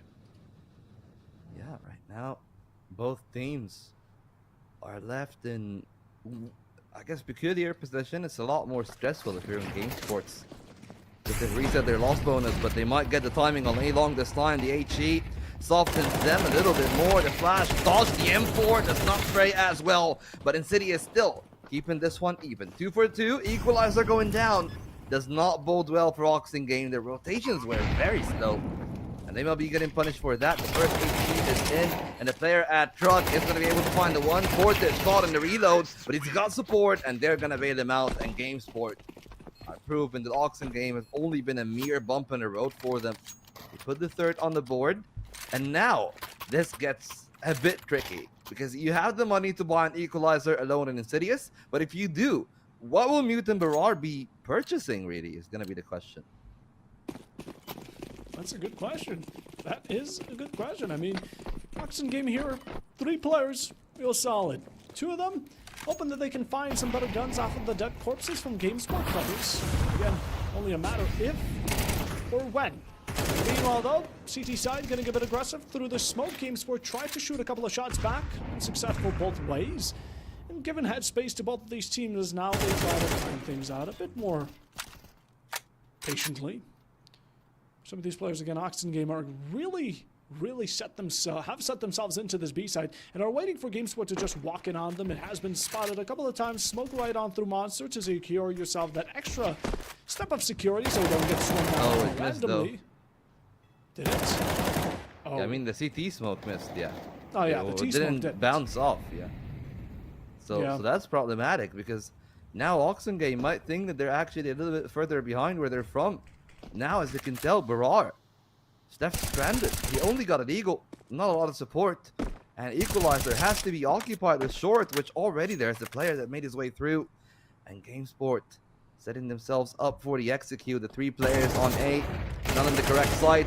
Eagle, easy work for them, and the rifle is fully flashed from Rio. And this might be a call to save. Honestly, I'm not really for that call for them to be contesting the plant, because they got the off, they got the rifle, both of which are out of the round already. It's only Insidious. With his deagle, it makes a little bit more sense for him to be contesting. But even then, I really wouldn't do that. You know, like the Kevlar and the helmet, they are still pretty valuable in the later stages of this game. But Insidious is trying to find something. One head where the accuracy of the eagle on the move doesn't pan out too well for him. And now he's going to be out of bullets. And it's going to be a quick kill from Yagarin. Very easy work from GameSport. Their lead grows to 2 rounds. And Cortage threatening not to be the thorn on their side, but to kill the entire round. Not going to be ships in the night. Instead, in the light of day, Cortage smiting off that op, and it's only Alone left alive to save. Only Alone left alive. Able to pick up the final. So, end kill for him. But the entry through Monster. Again, Yagagawa able to fight off to the 3rd one here. Pushed up. General GameSport play that extremely well off of the single individual. As now we're going to have a tactical timeout, but Oxen Game, they recognize the importance of the CT side. At the same time, though, they do want to find as many rounds as possible going into this first, right? We already have a 2-round distance. Your eco's been looking quite rough in the past couple, and you haven't been able to put yourself into a swing of the momentum as you've been shut down in most corners. But GameSport, they're looking comfy. I doubt they worry about anything. It's just Oxen Game. Yeah. They're trying to find what's been really going wrong. And honestly, some of these gunfights just don't need to be taken, I'll be honest. Yeah, you know, in a spot like that, it does put them in a good position, but it also does mean that, well, Oxen Game, you know, on the other side, if we're contrasting to what GameSport are doing, like, their economy is in a very weird spot. They only get 2,400. They got a loan, who I would assume that now that he only has 250, it does mean that he spent his $1,900 getting that nade stack, throwing an upgraded pistol to equalizer. Is that it? Is that where he got the 5.7 from? But that's a very weird call, because now again their economy is separated. Because if Alone doesn't save the rifle, if somebody doesn't save the rifle from the side of Oxen Game, next round they'll be able to buy, but Alone wouldn't. Yeah, I don't know. Oxen Game again. We have seen rounds from both these teams where they can work around one player just popping off, and of course the rest of the team following in footsteps, but it's definitely not something you should rely on. Especially considering that GameSport are fully stacked still, and they're not willing to give away this advantage. They've already climbed so high inside this first half. I doubt they're going to give it away so easily. Insidious swinging out with the pistol, trying to find a couple of taps. He had to get it. It dropped on low, and with the flash, he's able to also finish out the deed. As now Toys overtaken, along with an op, connects nicely out to deed. The second already fallen here, but it's traded out by Alone, who finds value around that primary. Although again, it will not be enough to set it back into an equal standing. Although with the second effort, Alone brings it down to 3. But is the last one standing, so what will it matter? You get a bit of damage, you get 3 kills. That's surely going to be great going in for the long run. But again, the last 2 are hunting you down. You're trying to flush them out, but a bit too many numbers to work with. GameSport now on their 5th round. Yeah, and Oxen Game did try their best, but in the end it was not enough, and that's exactly what we were talking about. Sure, the kills from Alone does mean that he's put in a much better position in terms of a purchase. Perhaps he'll be able to do that indeed, but now you look at his pelt. No smokes, no flashes, not an incendiary, not even a decoy. So that lack of util could come to hurt Oxen Game in the longer stretch of this matchup. Right now, 5 rounds for the T-slide. That is really good for GameSport. They'll be happy with that kind of outcome. And the best part for them is Adil, Kasweet, and even some further. With that timing from Cortege, he catches one off guard. Yes, there is a trade from Barar. That's a lot of map control that they'll try to wrestle away at, and unfortunately for them, GameSport holding on really well to the rest of it. Recognizing what they currently hold, GameSport have an open B site. They don't have the recognition of it, however, but as they're taking slow steps towards it again, Oxen Game might be in a position where they're going to be a bit late to chow, and especially in deny the post-plant. Smokes are out, still holding your 6. Lubka can never be too safe. In the meanwhile, a couple of shots your way once more, but this one flank is really being set out as a standalone threat, as it should be. In general, though, there's no confirmed location, and Glopka with a flick down below. Ryo with a kill onto Barar, following quickly alongside with it. And now Mute in a spot where he's kind of just considering, do I go for a 1v4 post-plant clutch situation? No, you don't. You go for the save, you continue with his gun into the following round, and hope that it finds enough value to get your round back, because GameSport have evened it out in the first half already, and well, similarly as to Mirage, with how the track record of rounds have been going, GameSport should be able to get more than just 6. Yeah, and now it does make a lot of sense when you consider why did they pick the overpass. They're looking really solid and composed on the T-slide, so for Oxen Game, if they aren't able to at least recover something out of this T-slide, or sorry, the CT slide rather, when they do go to the T-slide, they'll be put in a very tough spot. Sure, the Dust 2 was close, but that was their own pick, and Train carries similar implications. At least the good part about Train is that I would say it's a lot simpler if you were playing on a CT slide to establish some of those crossfires, to play some of those maps like Oxen Game here. when you're on the CT side, you need to rely on boosts. You need to rely on somebody being successful in connector to put some pressure on that. They have not pressured connector once on the CT side. The one time that they did it was an MP9 through a smoke. So it's not like that they were proactive when they were trying to establish that kind of control. And in this round, they are kind of forcing up. It's primarily MP9s, and that is starting to reek of some desperation from foes. So already some really bad signs showing up for them. Yeah, desperation can lead to, well, decisions that you might come to regret later on, but Oxen Game are just open. They're hopeful. They're a hopeful bunch of people, and as long as hope is able to prove them through, sure, go for it. But we've seen that results mostly tend to go off of how well these teams play together, and GameSport right now have been, without a doubt, doing quite phenomenally on their own half. Again, the T side really proving to be a powerhouse of a stack here. And some of the players have really taken huge ground control. We have Yagagarin, who's towards that long side, able to contest it on his own, while Oxen Game are trying to flush out the A push, which isn't even happening. GameSport have pivoted towards this B. Plenty of time. We're going to do that once more. And Yagagarin is a great distraction for Oxen Game to have another reason to stick on by, while Alone started to sniff out something going wrong. Molly close on by, able to pick up Courage. That's the first kill for the favor of Oxen, but quickly Yagagarin picks it back up. Ryo Eagle with a second and 2 return just likewise is now down to a 2v3. Oxen Game could get themselves back into this match, but this round is where they need to begin, and certainly a plausible one at that. Low HP for the op player goes down thanks to Barar, who swings on by, and the last one standing will be Yagagarin, who gets stabbed for a moment. 5 HP away. Does not have the time remaining, but rather goes for the save and hopes that these 3 seconds aren't going to be as long as thought of an Oxen Game. Third round. Took a moment, but hey, we're back. And that was such a big risk as well, so for them, I think that they are really glad that actually things did work out for them. A timeout now for GameSport, as they will need to re-strategize. Sure, they got the funds, but if they are able to hold on with just MP9s, now that they will be able to get the full purchase Oxen Gaming, it might still have some life in it. The op back for mute. The good thing is, if you're on the side of GameSport, that outside of Alone, it has been a quiet day in the office for Oxen Game. So perhaps if they are able to avoid Alone and his presence, it could go well for them. But Mute back on the op, he was pretty good when he had it for the 1 round. We'll see if it does actually add more to the tally here, because GameSport are going to be put in a tough spot if they do lose. Because if you look at the economy, only Ryo Eagle will be able to buy. Probably he will be able to drop 2 rifles, like 1 for him and then drop another one. You'll have 2 rifles in that round.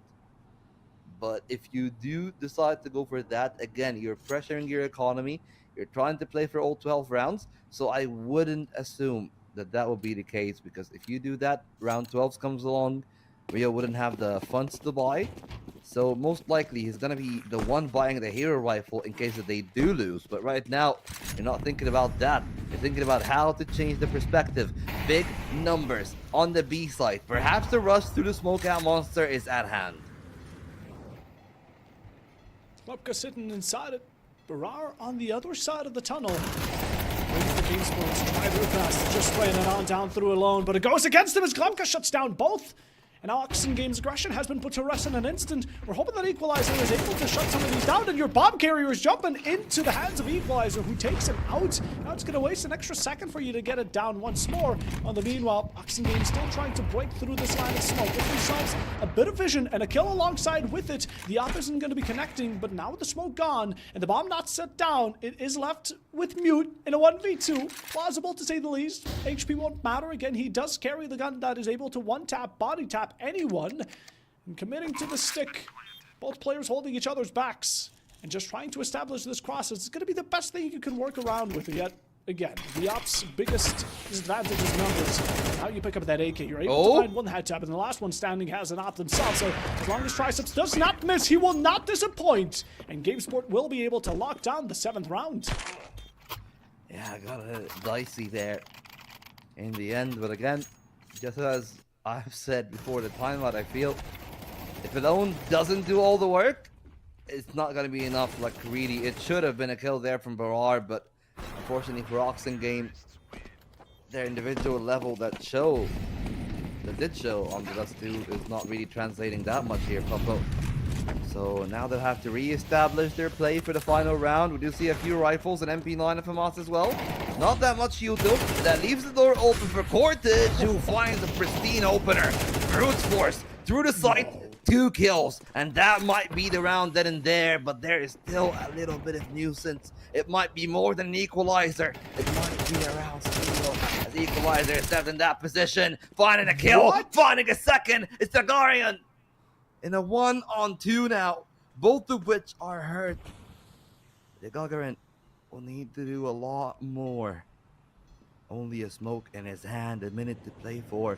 He can afford to be patient, waiting for Equalizer to come alongside him, and the shots are not good from Equalizer. And now we're back to a 1-on-1. Mute low on health. And he's got to be careful. He's trying to play around the timing. It's a risky move to stick around here at Monster. They're trying to play the timing game. Going for the ring around the Rosie, sneaking behind him. Not that much time left for a Gagarin. And he's still going to press on the bomb. Left out in the open. Not going to plant yet. Hoping that there's Mute is going to reveal himself. But that will not be the case in the final 25. He can make his way. Beeline back to the A site. Mute is not going to be able to hear the door, I assume. But he opened the door only to fake. And Mute has played that one to perfection. It's all about finding the shot. The final 10 seconds. Gagarin trying to take the peak, none the wiser. It's easy for Mute, and he plays that one masterfully to find the clutch. There was so many layers to that round, my goodness.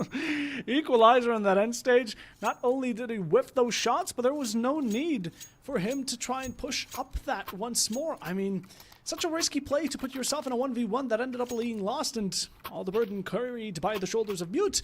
But hey, we're going to talk about the round in just a moment, as right now we have one more thing we have to pay attention to, and this is going to be the next code for the giveaway, so keep your ears out. I'm about to spell it out for you. It will be Carryman. That is C-A-R-R-Y-M-A-N. Carryman is your next code, and as we're taking this tactical timeout, this previous round, I mean, there was a lot of ups, but I would even say a lot more downs. Yeah, and I mean, that bit of turbulence there, you gotta credit Oxen Game for, despite how far behind they were, like Equalizer just took his time, found the shot. That double kill was so valuable for them there. And perhaps a little bit of complacency from Game Sports. They killed 2 on the B side. They thought that that was it. There's nobody more. And the fact that they didn't have any late short players kind of came to haunt them there in the end. But we have seen Mute being the carry man. That is the secret word. C-A-R-R-Y-M-A-N, carry man. And we'll see if somebody will be the carry man for this round for Oxen Game. Trying to at least have a 7-5 score. Another B-rush coming in. Trying to prove their way inside. 3 rifles to be found. Insidious only good for the 1. Gagarin perhaps making up for the previous round. Equalizer only good for the 1 this time. And it's Barar and alone left to try to clutch a 2-on-3. Well, there's not much to save now, is it? It's the last round of the first half, so you gotta be hoping you're gonna be able to find these final 3 who have certainly upgraded their guns. We see Glepka on the AK, Vava on that M4A4, and in the meanwhile, just a nade to throw out. Hopefully clear some of these positions, boost towards it. You find yourself one unexpected Courage falls, but once close left, you're able to get that swing. A second one for Lone, and only one remains low on HP. You don't expect them to be so close, but Bearer with a pat on the back to secure Oxen Game, the 5th round within this first half. It was looking a bit more dire when it was down to that 2-4, and Game Sport was certainly looking dominant. But hey, they get themselves into the motion when it's most needed. A 7-5 split won't be the worst. It's still doable, but Oxen Game are going to need to work themselves to the bone if they want to win this match. Yeah, and it will all start with a good pistol round. That they're able to find that, we'll be seeing if that happens or not. But right now, second half underway. Just to remind you, one final time. The secret word for map 2 is Carryman. That's C-A-R-R-Y-M-A-N. Carryman. That is to join the giveaway that is pinned in the comments. You can join it anyways, but the secret codes increase your chances to win what will be a Chat Track knife that will be given away via the link on Gleam. So see you in the giveaway, and now we'll see if Oxen Game have what it takes. They start from the T side, numbers at long. There's a player in the bathrooms in Cortage who has successfully taken it down multiple times, but will not be able to do that this time. Barar, clean entry for him, his 5th of this game, and they'll be trying to expand their foothold. Glepka has to play in the truck. They are none the wiser, and the shots from Glepka eventually lining up, and Volva give it another kill. The CTs are doing great. Oxen Game are shut down, and it will be another round for GameSport. Another round for GameSport. They thought they were out of it for just a moment, but no. That was only the beginning. That 7-5 just started off their T side. The CT now reigns supreme for them. And the pistol round that could continue on to a second, as GameSport are not wasting a moment to get themselves towards these double digits and match point as soon as they possibly can. But presence from Glepka here, absolutely monumental. As even though the T side tried to surpass themselves towards Bang, they were instantly denied. Now we head into the next round. No fours by from Oxen Game. GameSport, on the other hand, completely comfortable to get themselves maxed out as much as they can. This round shouldn't be too difficult to predict, I imagine. But hey, we've seen some interesting rounds in the past, so I'm not gonna say anything. But this shouldn't be it. Like, if there's a bomb plant for Oxen Game, maybe, because then they would have a few rifles. Like, the Galil is really potent on the T side. And not to discount their pistols, but let's be very real about it. It's primarily rifles. 2 of them there in the bathrooms. It should be pretty easy going. Sportage perhaps gonna be farming some more. All 5 taken off. A brace for both Volva and Cortage. And it's the 9th round for GameSport. As easy as you want it to be. But now Oxen Game. Now the heat is on. They're in the kitchen. They're being burned. A solid buffer for GameSport. And they will need to work it out with only 1 timeout remaining for them in this game. Only 1. And right now, Oxen Game going to fall behind. Tasted their own medicine all the way from the previous swing here coming in. It's going to be expected. Triceps is able to bring down 2. The 3rd one, yes, it comes around, but the capacity of the ammo will not suffice for the 4th. Although still great damage dealt, Oxen Game have been given a fatal wound as they're looking to patch things up on another kill to bring it down to a 2v2. Not much is given up. GameSport are trying to play this a bit more safe yet again. They recognize what power hold they have over Oxen Game, and as long as they keep this Dragon's grip of a man count, should be an easy round once more. But again, Oxen Game, their eco rise here, a lot is on the line. They really want to secure this round, I imagine. But would it be better to save into the following? Might be lurking around in their mindset. I mean, if that is their mindset, they're going to be defeatist, and you can't really do that. Like, if it's an Inferno, if it's another map, maybe I would agree with that, but it's an overpass, so I'm definitely giving that one a go. It's your opponent's map pick anyway, and you already got a map under your belt, so you might as well try to test their might, given that we still got a train up next. It's going to be Oxen Game's map pick.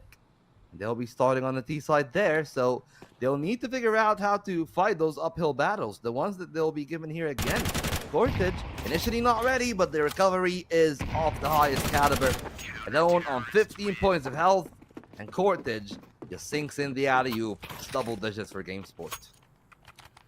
Double digits, 2 times of what Oxen Game have to offer on the round count. And in the meanwhile, again, sent back for a moment. This is going to be a rough time for Oxen Game, but GameSport really showing why they ended up going with Overpass. Truly a map we haven't seen, not yesterday. I don't think these teams have had the opportunity of playing it in their best ones either, so in general, GameSport, this might be one of their first few here over towards Plausible Gaming season number 8, but at the same time, they probably practice it. They definitely know what they're doing here. There's no denying it. We see it clear and sound. Is now sending out their charge. Barar with a single tap for Rio. Spared him a couple of bullets there. As what a way to start this initiation. And even with that, Oxen Game really coming out on top with their first engagement. Yeah, and that's another gun that they can try to pick up eventually. Now, they got 2 rifles, still moving on the Mac 10, trying to play it out, but the AWP is posted in the best position. Good work from Volva. That Triceps will not be flexed for long as Alone finds the trade, but it doesn't lead to that much. Equal numbers now back in this round. it's actually a little bit beneficial for Oxen Game. Because you consider the fact that they only had a few rifles, Insidious was able to find a kill on the backstab, and now those two players holding the A site with a lot of weight behind them. Agarin, low on health, is Lepka, the healthy one that needs to do something. He tries to take the initiative, and he could not find success. An Oxen Game out of nowhere, stealing yet another round now. 6-10, still not out of contention, but it could still go very wrong because Game Sports economy will support them to afford a repurchase. Really good round here. Oxen Game, they proved through and through, you know, they're still kept within it, but in general, one round isn't going to be able to get them back into this match. They still have to catch up to Game of Sport, and then only after that can they start considering a dethrone. And while though certainly a good beginning, continuation needs to be even that much better. We're taking a look at a push here from GameSport, or rather Oxen Game. Very patient, set back, no need to rush it. They have gotten themselves a better standing on those guns, so they might as well play this as strategically as they can. Again, what lies on their line isn't winning out this map so they can keep themselves on even ground with GameSport. That's what they have to offer. Oxen Game here, looking for series points. They want to apply as much pressure as possible. What better way to do that than starting off with a round to take out Rio Eagle as the first? Yeah, and the economy of GameSport now put under the wire, so a lot of pressure on them to find early success. Oxen working their way back into middle. Not really settling on a choice just yet, but it seems from the way that they're moving, it's going to be the A side eventually. Prior to this round, Vova found success here before. Vova looking again, spotted, not fully cleared though. He can play the truck, he can wait for his time, but the op on the hands of Mute, that could be equally as dangerous. Oxen Game creeping in, closing up. They're not ready for it. Jump spot, I think, hasn't really detected the player on A long, and Insidious couldn't find a kill. And that will lead GameSport to keep all four of their players. Alright. Pretty low on health, yes, but there's very little util for them to play, so perhaps he has to be the meat shield. They cannot wait for the smoke to fade out. Instead, Gagarin is going to be given the AWP. The healthy players all on the rifles. It's almost halfway done. And they'll start to get it going. Through the truck, from the bank, two players out, a third to follow. A Mew takes down one. And it's all for Oxen Game. Not even a single kill for the CT side in the retake. Not a piece to be spared. Oxen Game there went in quite brutally, I'll be frank, and not a single angle of entry was available for GameSport to pass on through without a scratch or to even be killed in that moment. And best displayed by that 5-stack on the kill feed that was displayed. GameSport on a silver platter in Oxen Game, only 3 rounds behind. Now I say only because, well, it certainly has been a greater distance they've dealt with, but they gotta keep on going with this type of playstyle, considering right now they are fully stacked, and GameSport on the other hand have only USPSs, a 5-7 to offer. It should be around in their direction easily, and again, closing this distance is a major point for Oxen Game currently. They're having a good job at it, have been up until now, but it's a question of how long will it persist on for, because GameSport, again, once they get back on those full guns, once that eco is stabilized once more, it's gonna be a difficult story. Yeah, we'll see if that story transpires into a new chapter. There's still not really that much the GameSport can do in this one, but there's still some buffer they can utilize in the next few. 10-8 seems the most likely, and the opener pretty much confirms my suspicions. And despite GameSport's best efforts in trying to play the numbers, let's be very real about this one. It is only going one way, and one way only, and that is Oxen Game's victory. They're waiting to see if they can fish for an exit, at least get one of those rifles, but Oxen Game pretty smart not to give them an inch in this round. And if you're on the side of GameSports, there's a world where, you know, you can do the VP/outsider, you know, the Jane play.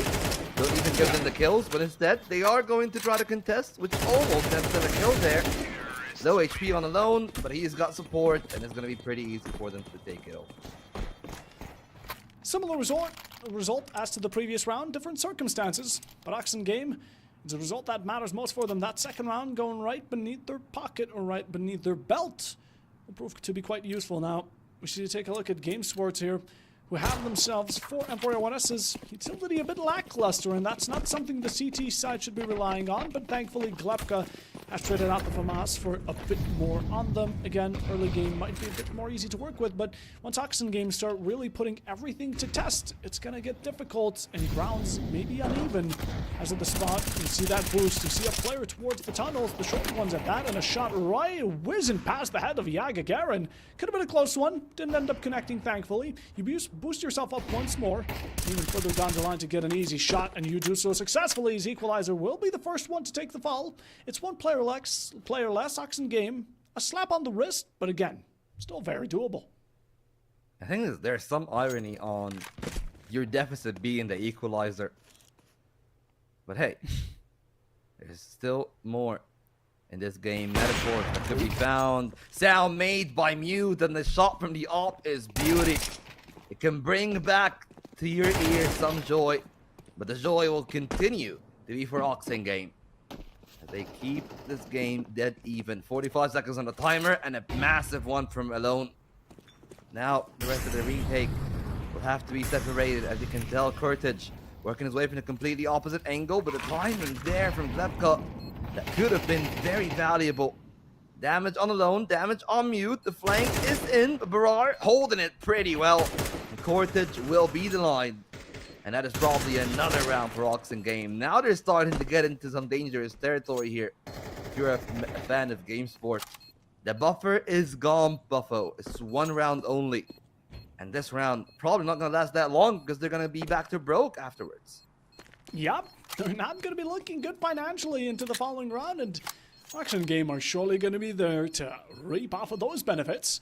The bomb sets off, Glepka far away from any danger. Oxen Game with 2 players that would have been a bullet away from death, and honestly, even under those circumstances, the round is Oxen Game's clear.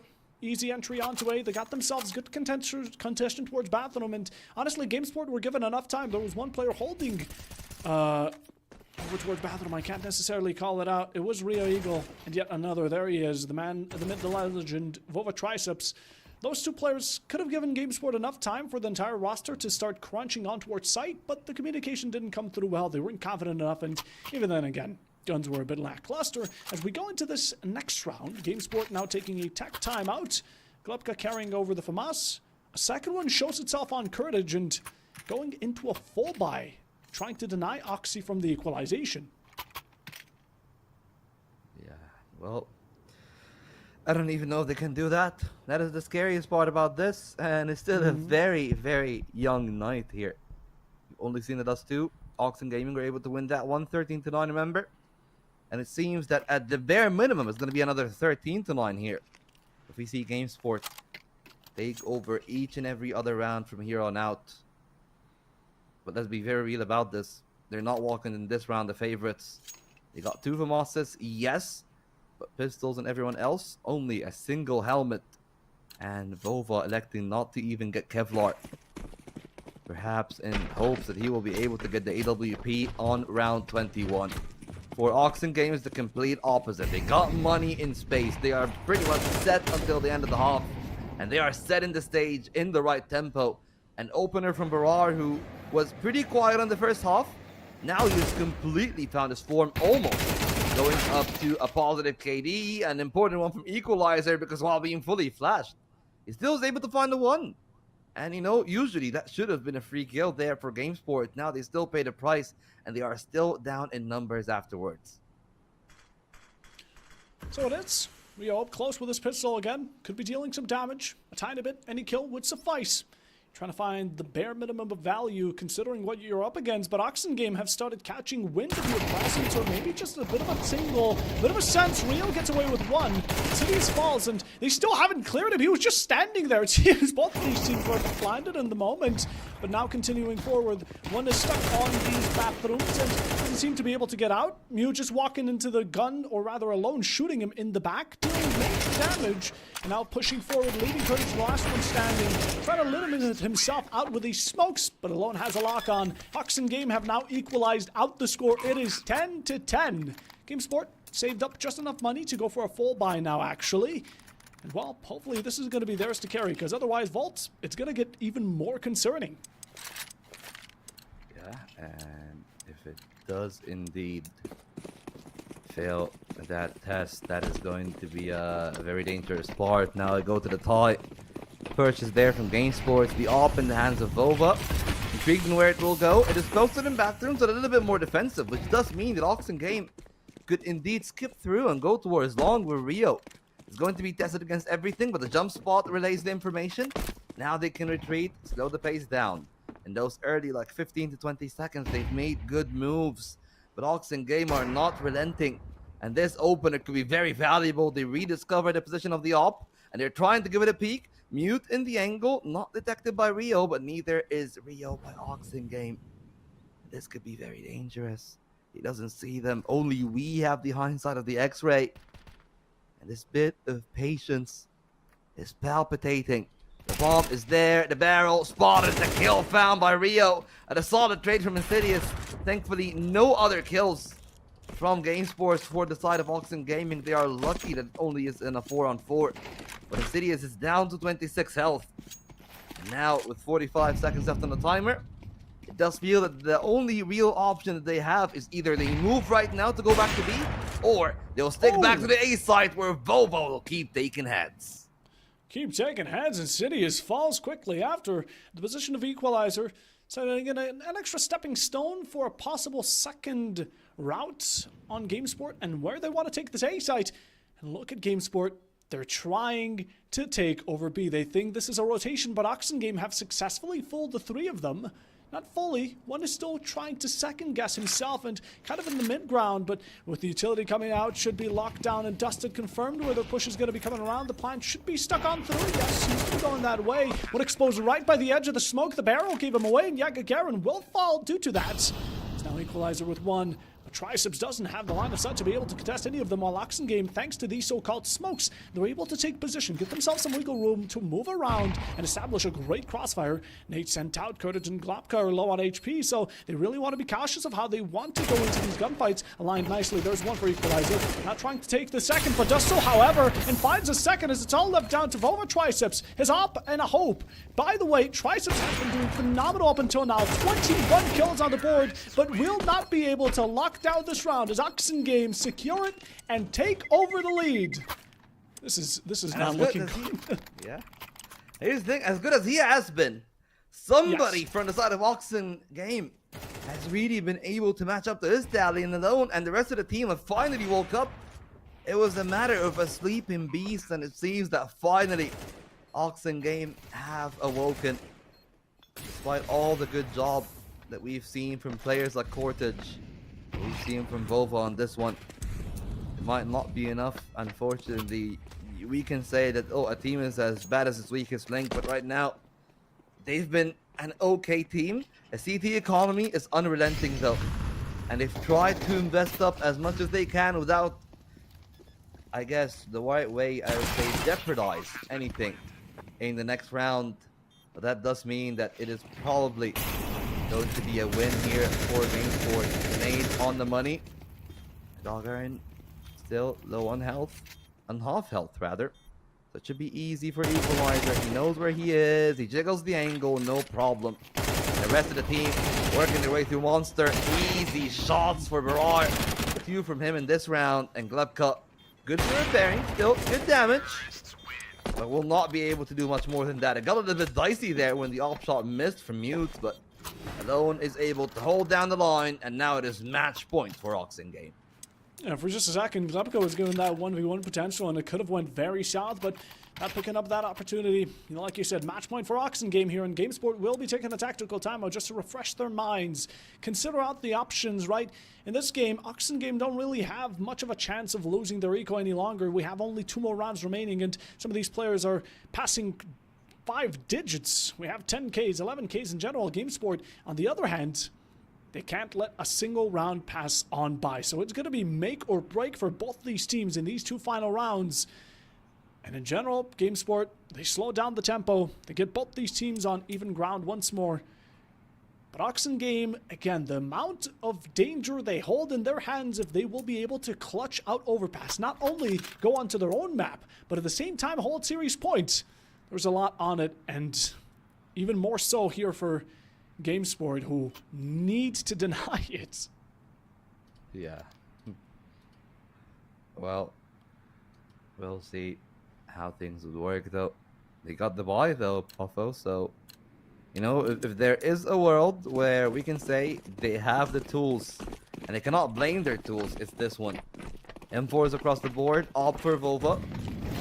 Oxen Game, much the same, and even if they do lose this round, they still got the funds to buy on the next, but Rio, very aggressive, very courageous. He's not been having the best of runs, but him and Vova will actually give a double down lead for GameSports, as now the game transitions into a 3-on-5 in just the first 15 seconds of a round. Oxen Game will have to go on a full-on reset. Yeah, they're gonna have to. And a way to escalate things up, GameSport really well played. They took a bit of a gambit, but hey, it paid off so diligently because now they're 2 players above, still looking confident. And you'd imagine that players in a moment like this would be stressing out. Maybe not so. GameSport are at a level where they feel that confidence more than ever because they need to. They need to be found in a good spot here. Oxen Game, on the other hand, you talk about that reset, just taking their sweet and precious time, sitting back for a moment, trying to plan things out. But in general, you're going to need to get kills more so than anything, because again, GameSport currently do hold quite the man advantage. 2 players on A that you could rush down and find quite easily. But in a refrag game, GameSport clearly hold the advantage. There's no denying that. Well, there might be denial of the entry though. Vova, who is the op, holding down the first sight line, where Equalizer is present. Some support, and their move over to the ice. 2 players on the line, and this shot from Vova opens up the space for Equalizer, where he will be able to find the opener, but too little too late as Agarin already made his way into this round. The Mute will not be able to deliver, and his teams will go all the way in regulation, and there could still even be some more. GameSport are holding on for dear life after 7 rounds straight from Oxen Game. Now they'll need to win 1 or they'll be forced into OP. There's 2 paths we have. It's overtime, it's regulation. An Oxen Game surely don't want to go for the long run after such a successful streak that they've handed down to GameSports. But now it's all come down to this deciding moment. And it very heavily depends on how these teams are going to play. We're going to have to see that more in action than anything else. A couple of shots through tunnels. Not much damage delivered. Nade goes your way, and Equalizer has definitely set a lurking presence around it that has now been left vacant. As Oxen Game just smoked out of each entry. They can't find a moment to sift through. For now, they're just going to have to wait on by. But again, Oxen Game have been really successful off of working in these last 20 seconds in the past. Oh, such a close shave there from Insidious. Still looking for more. Still got a whole minute to play with, and they've discovered that nobody's really aggressing up towards the A side. So maybe if they want, they can pivot back towards there right now. Not really giving this a real go. The op shot, a little bit close there. Nothing really delivered on the end. The HE softening up the Gagarin a little bit, but Cortege is the one that is holding the line. 30 seconds on the timer, Buffo. They'll need to make their move. They blow off the smoke. The kill is not there. Cortege holding on for dear life. It's a 1-for-2 trade though, as Glipka's able to hold, but the number is still in the favor of the CTs. 2-on-3, 20 seconds. They know where Gagarin is, but they will not be able to hold down the rest of the teams. The op is trying to work its way through. The timing is there for the bomb to be planted, but that does mean that they will try to proc them out. Vova with another kill. It's Insidious in that 1-on-2 with overtime looming. Everything to play for, and GameSport will be able to hold on for dear life. We will keep going on this overpass. It is not over. It is not over. GameSport, they held the advantage for so long, and they're sure as hell not going to lose it within regulation. Thanks to Oxen Game going for 7 in a row. They're keeping this for the long run. Overtime it is. And already in map number 2 showing what a grand finale this is. Again, a great effort from both these teams. But Oxen Game a bit too slow on their move. And again, a bit of openings let on by as GameSport executed him on the spot. Oxen Game on the T side for the first 3 rounds. GameSport on the CT should be able to convert this into a bit of a winning situation. But again, with how we've seen these two teams play, you can never guess it. That's a missed molly. A bit of a waste, but hey, it's nothing too much. At the end of the world, you know, they still get the scale for free. Done a lot of damage though, GameSport. And Oxen Game, again, slow in their approach, but this time they got numbers. Playing for the contact. This HE is devastating. 12 HP on Insidious. Trying to hold the line. The flash is pristine. And Glebka's able to capitalize on the back of it. 2 kills for GameSport. And they cannot hold any longer, Oxen Game. They're going to be trying desperately, but nothing seems to be working. They got themselves in that position early on, but whatever steam that they have had, it seems to have faltered completely. GameSport are back in business, and there's nothing that Oxen Game can do about it. A single piece that can be offered. Garen for the final lone will fall. Oxen Game just not locked down in that moment. They seem to be completely out of focus. Each player tunnel visioned onto their own objectives, some entering sight without even being covered by the rest. An Oxen Game give away easy picks like that as GameSport, again, they were just reaping their benefits. They were given what they were taken. And in general, 13-12 now. First round in the overtime will be GameSport's to claim. Oxen Game going into this following with a hope of being able to maybe change things up a lot. We'll see. More happens right now. Stabilizes. GameSport almost planning another advantage there. A very courageous play from Vova. Luckily for him, nobody really working connector from the side of Oxen Game, so he gets to walk away from that one scot-free. But that doesn't mean that neither the round nor the game are over just yet. A lot more for them to try to play through, capitalize, work upon, and as it does stand, GameSport got 2 players on A, but Insidious only have to worry about the one. If the Opera is taken care of, this is a much different round. He was out in the open. Molly to try to force him off. 20 HP left for Vova. And he'll have to be a lot more defensive for the rest of this game, which might make the A take easy.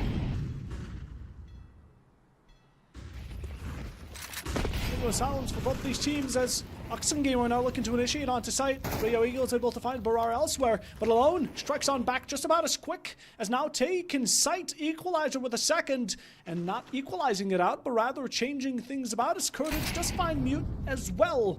Now in a 3v3, bomb has not been found. Where's the bomb, Oxen Game? You're starting to miss the major piece of utility that you need to find your objective as Alone.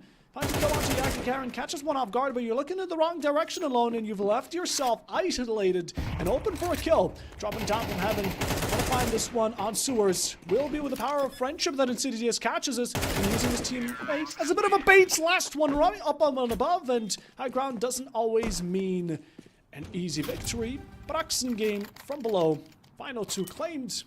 GameSport and Oxen Game 13-13.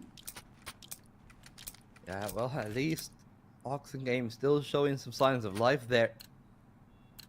He got a little bit fortunate though with the timing on Vova. The damage that Vova got inflicted, that was the difference between them winning and losing the round. Vova just backing off there, allowing Oxen Game some space to breathe, and they were able to utilize that. That might not happen again. They'll need to make their destiny, and they're trying to do that. There are low on health, but there are 2 players there on the angle. The trades are great from the T side, and there's still 1 more player at long that will be able to take down 2 more. What a time for Rio Eagle to come alive. He's been so quiet in regulation, but such an instrumental piece in this overtime. Now we are back to a 2-on-2. In the corner, in the open, should have really been dead, but Alone couldn't control the spray.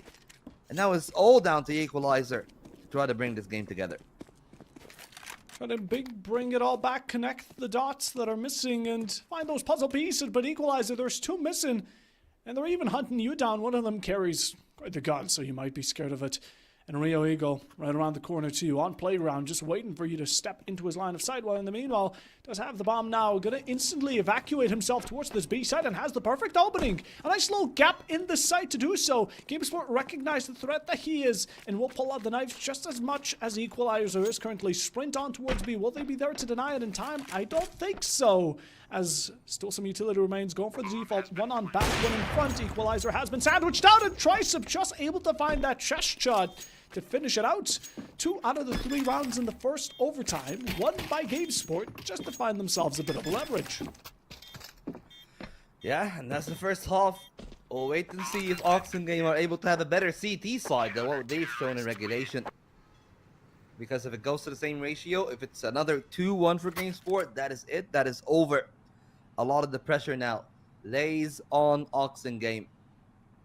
They will need to hold on some more. They are now on the CT side. And really, Alone continues to be impactful. But the one big thing is, you look at the other side of GameSport, you'll see that, yes, Vova still got the 25. Cordage is on 22. Bagarin is on 20. It's 21 for Glepka. You compare that to the other side, it's 19 for Equalizer, 17 for Barar. So they'll need to actually chime in a lot more from the other members of Oxen Game.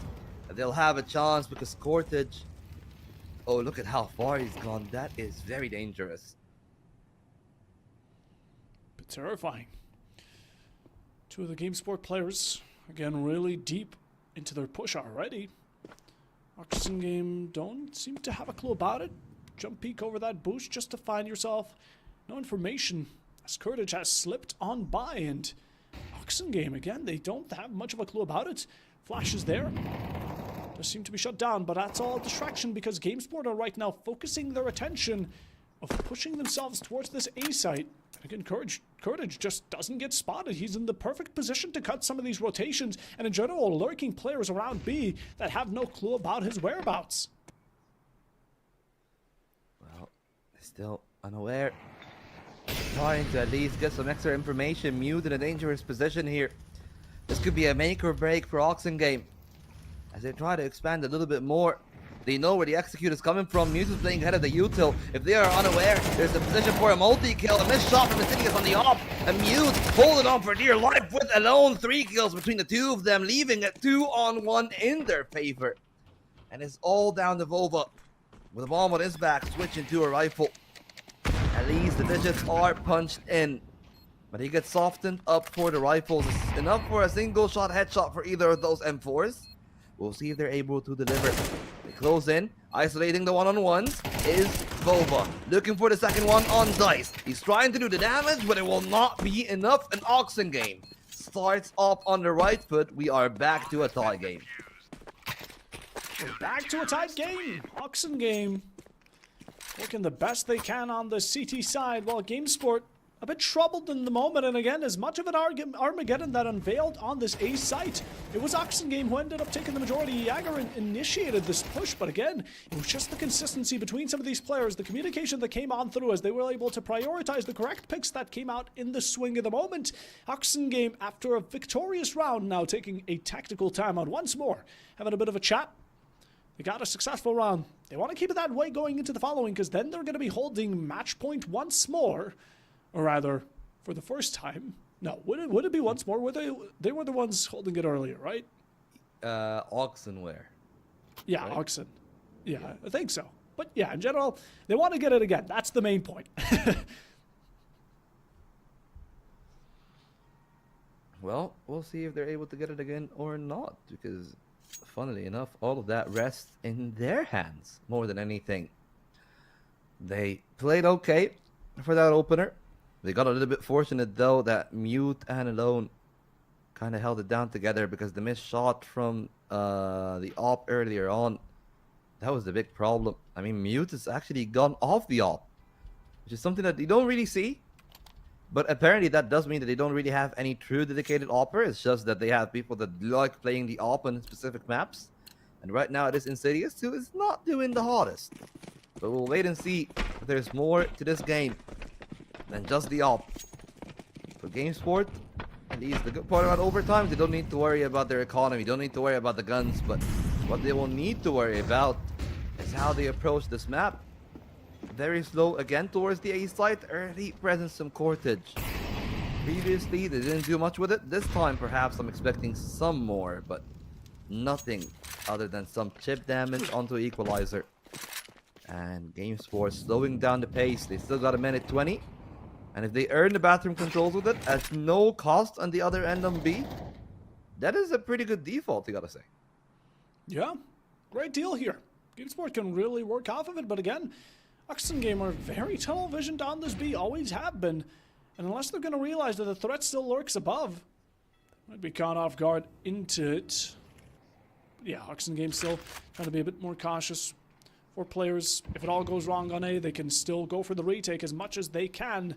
Especially they do have 2 routes to take down, but GameSport seem to be taking a different route now. From what was to be an intended free push from bathroom, now on towards these bottom tunnels, get yourself towards waters and start taking some of this control.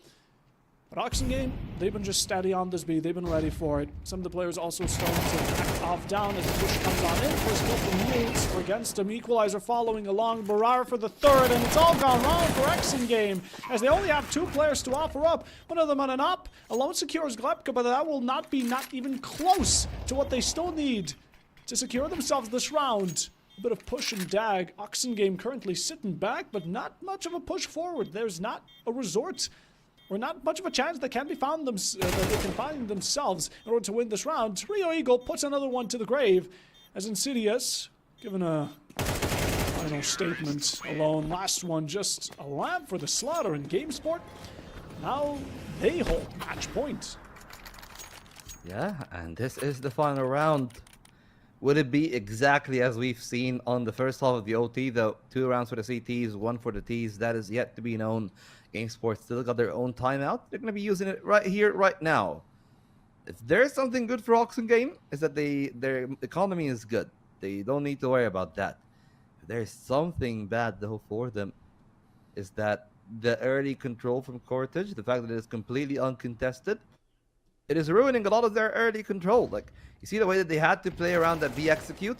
Since they've completely lost short, they had to play more passive positions from both ends. You know, at least sometimes they did see Oxen on the CT side have the double setup on the left and right sides of Monster. They weren't able to establish that earlier on in the round because they don't have short. So they'll need to put more focus on that. So they have 1 player on each position, 1 dedicated to Monster, 1 dedicated to short, the pillar player as like the bridge in between. And while that is good, it's not really the best thing in the world, I gotta say. And it does seem the GameSport are able to capitalize off of it in the previous round. And I'm not expecting that early B control from Cortis to change. What I'm hoping for, though, for the sake of Oxen is that they are able to find the opportunity to capitalize on Cortis just going on its own and trying to get the map control solo. GameSport are the ones who ended up bringing us to overtime. Oxen gave us a similar tale. The up there, not connecting from Insidious, goes for a second shot. Result, attempts to push him back with a nade, but over Triceps doesn't back down of this fight, finds the 1v1, and Insidious loses out and up. Alone still has 1, carries quite the deal, but again, GameSport are going to be the ones to kick off this round. The kill heading their way. And a plausible beginning if they want to win this within the first overtime. Again, Oxen only resolve here might be to bring it into the second and have this match go on for an extra couple of rounds. But again, they've been set back. They don't really have a way of shutting down GameSport, trying to take some of these passive off angles, but in general, there's not much offered. GameSport are just really, really low profile as we have a bit of a tech difficulty. We're going to get ourselves back in as soon as we can. I mean, I hope that we get in quick enough because this could be the entire game there. That would be a worrying sign. Hopefully we're going to get into the game. As we can tell, GameSport 15 needs 16 to find the win. And we're loading back into the map. We'll see how it will go. Hopefully the game is not over. And indeed, it is not. Oxen though, down in numbers. And there's still very little time for them to play for. On the A side, they do deny the plant. Equalizer. Finding the equalizer with that 3-on-3. Final 40 seconds of this overtime. Vova on half health. The op in the hands of Alone needs to be methodical. It needs to be a bit snappy though. They don't have the luxury of waiting around. It's a good flash. It forced Rio to turn around, but they couldn't find a shot on the player in long. Now they try to dissect the other end. Not looking at the right side. There might be a freebie, but instead both kills found by Oxengame. And we still might have more to play in this game. Vova finds them both, but not the final kill. And there's just about enough time for Oxengame to force the double overtime. What a moment to be. Oxengame, they were cutting it close with each passing mistake, but in the end, they worked together. Beautiful chemistry between the final three. One peeked out right next to Bathroom, tried to deny the defusal of coming through, but was evened out by two players that just took him down in an instant. Continued down to another player from Long trying to peek in on the action, but gets denied by the op from Oxengame Esports. And then the last one in a 1v3, although brought it close, but again, Oxen are the ones to bring us into the second overtime, giving themselves another lifeline to possibly win out map number 2. But again, GameSport, since they were the ones to first secure match points, kept safe. Insidious taking a lot of damage from the nade. Molly taking a couple of ticks as well, but got himself in a really safe spot. And the utility just keeps on persisting, but he's hiding his presence as much as possible, sneaking in and finding the right moment to find Glepka, who just didn't expect it in that given moment. Yeah, and that is the advantage that Oxengame needs on that CT side.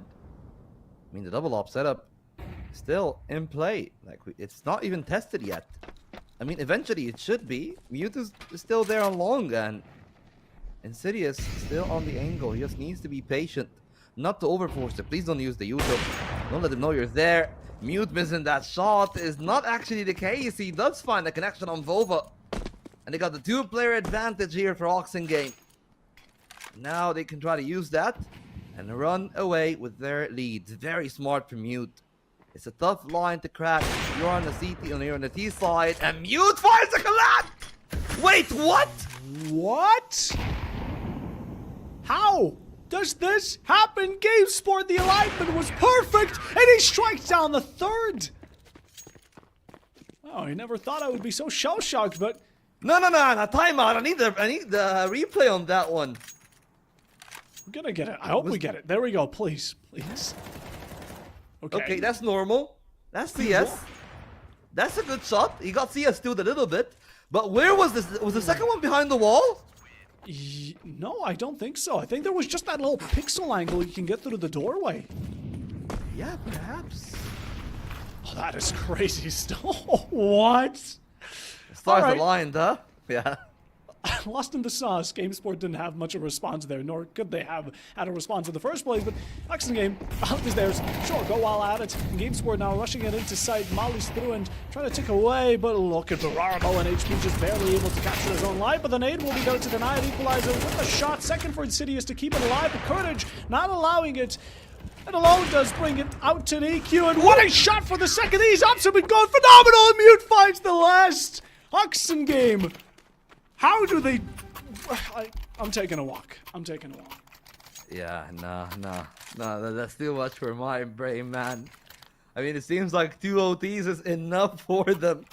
They've had enough. Just hope that they can finish it off, because we've seen that before from them. We've seen them win 7 in a row, but not being able to close off the game. Right now, though, with Mute back on the op and Alone holding the big green as well, this double op setup has been phenomenal for them.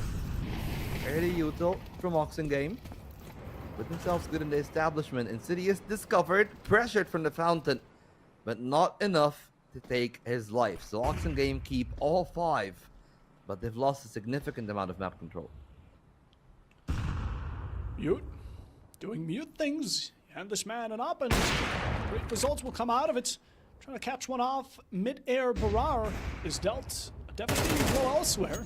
He's in the meanwhile checking the wrong angles. But a victim to not paying attention to the right spot. In the meanwhile, Courage finds one. Second to follow alongside with it. B should be open enough for GameSport to just rush it on down as 2 players from Oxengame now stressing and trying to recoup themselves on side. One going for a flank. The op connect won't be there. You're not able to find it, but again, he's gonna have to rely heavily on Insidious's efforts from the backlines. Yeah, very smart there from Mute. He bought him just about enough time for Insidious to close down the angle. Now he's there towards short. I'm just a little bit wary. Did he make a noise while dropping? You're waiting for Mute to bait out a shot to force them to make a move towards that part of the map. But there's somebody else on the other side of the wooden plank that Mute is unaware of as of yet. The smoke fades. Bova holds the line, finds the kill. And it does seem, like always, it's 2-4-1 at the end of a half of overtime. Oxen Game looked the best that they have had on that first half of OT. But now they swap over to the T side, and they will need to show that same spark. They'll need to show the spark once more, otherwise, maybe even then we're going to see another overtime. Are we going into a third? It's very possible if we continue down this line, but in general, currently, we're taking a look at... Actually, should be able to start bringing it back. We do start off here towards... I believe the team's names should be swapped. Am I going crazy? Am I? Yeah, there we go. Oxen Game on the way. But here's the thing, though. Are those 2 rounds enough? Do we believe in that? Is it going to be just another 2-1, 2-1, 2-1, 2-1, 2-1, and we go like, I don't know, a sextuple OT? Is that it? We could be here till tomorrow for all we know. I hope not. You know, I got another cast at 8 in the morning, man. Please, like I'm all in for the best of 5, but I just need a few hours of sleep. All I'm saying. Just a couple to get it back on in. But hey, Oxen Game definitely have the intention of closing things out before it gets too heated, too long, too exhausting. This map has already gone on for way more than expected, but in general, GameSport, their survival instinct is just working greatly. They are keeping themselves grasping onto this match as well. It's like Oxen Game were earlier within regulation. A couple of shots there towards the long by Equalizer. And one up close, no recognition of it. I think GameSport have done this before in the past, but Oxen Game don't seem to find that a consideration. A couple of pre-fires. You boost yourself up, low HP, double health. You do know someone's right around it, and Barrar's going to be able to punish both of them as Oxen Game trying to close the distance between themselves and match point. Shot goes missed, but there's still a couple more to help out as Barrar on 3 kills now. 8 easily claim. GameSport really low on entry. I mean, there's no way they get this. Yeah, right? I mean, at least that's what we're hoping for, but you never know. Much else doesn't get happen. Cortez is on.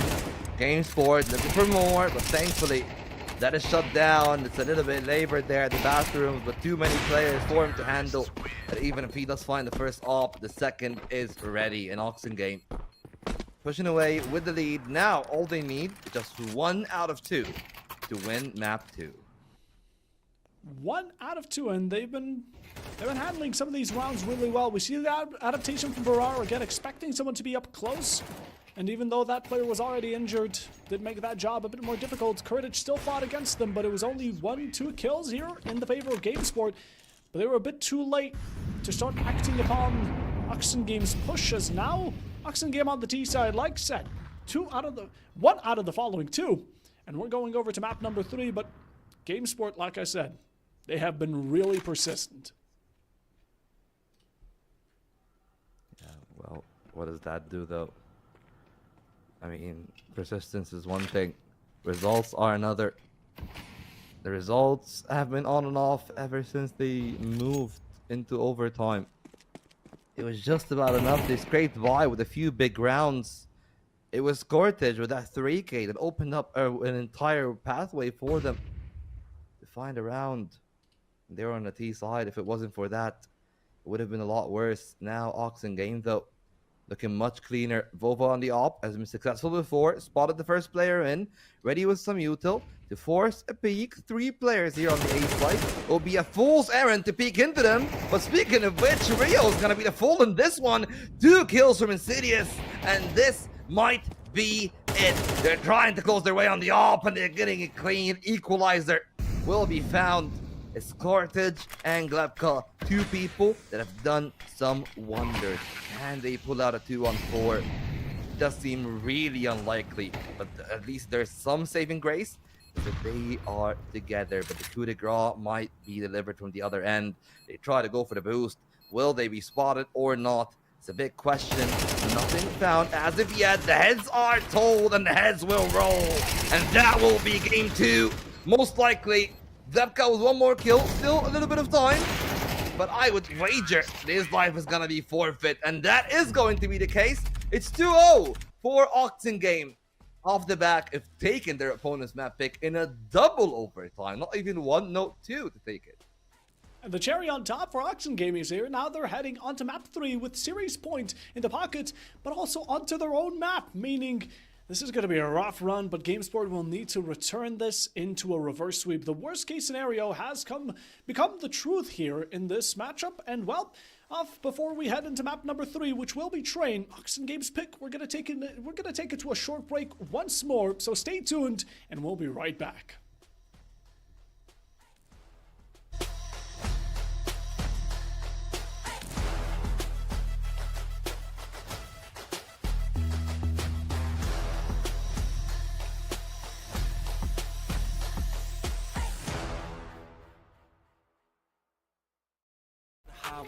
And in the driveway is a nice range. Cause I grind through the climb, I invite pain. You never hear me, bitch, nah, I don't complain. Just gotta flip the switch and you can go and obtain anything you want, anything you need. Your mind's got the key ingredient, it's belief. They deceive with the negativity, but I just slide right by that energy. Even when you feel low, you can still go. Even when you feel slow, you can still go. Even when there's no hope, you can still go. I never answer to no, man, I still go. Go, go, go, go, go, go, go, go, go, go, go, go,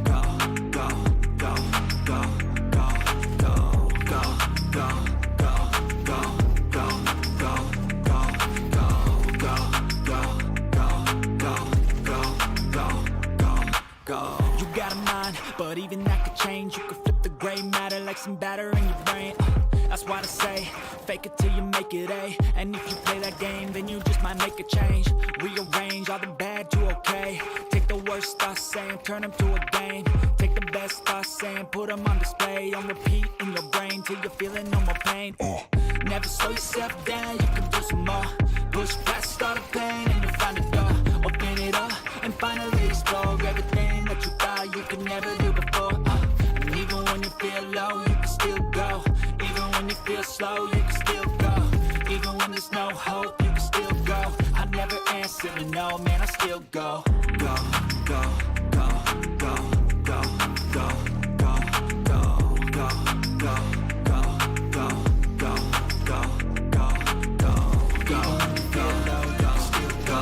Even when you feel slow, you can still go. Even when there's no hope, you can still go. I never answer to no, man, I still go. Gonna die on this hill. Be ready to fight and be ready to kill.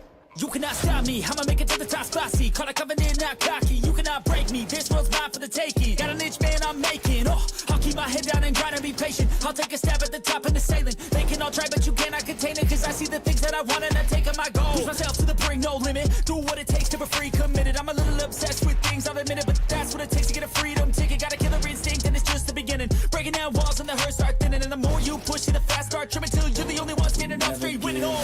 No, we never sit still. It's time to stand up, time to take the red pill. To make this our world, gonna die on this hill. Be ready to fight and be ready to kill. We never give up, no, we never sit still. It's time to stand up, time to take the red pill. To make this our world, gonna die on this hill. Be ready to fight and be ready to kill.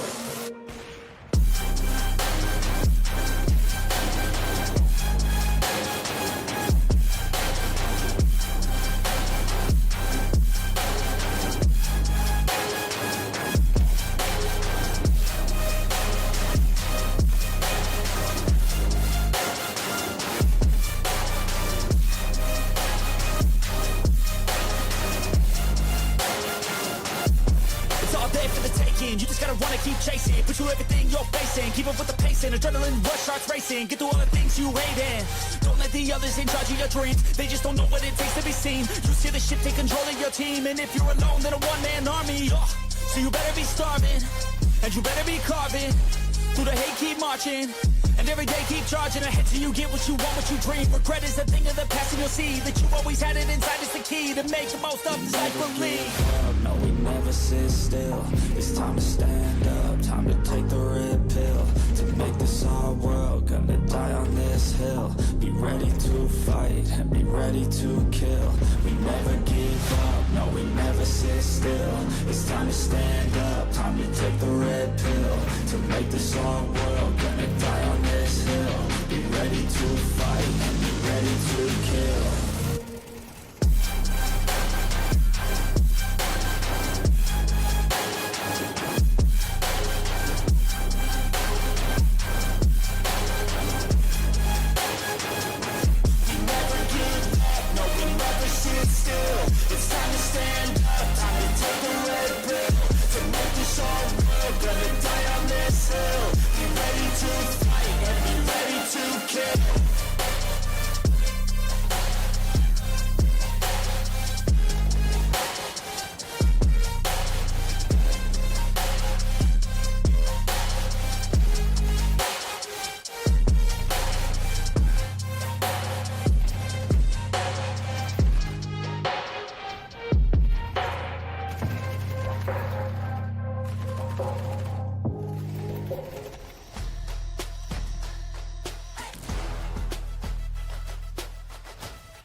And we are on the precipice of greatness. Welcome back, everyone, to the Plausible Gaming series here in the Counter-Strike edition, the 8th one, actually, in our seasons.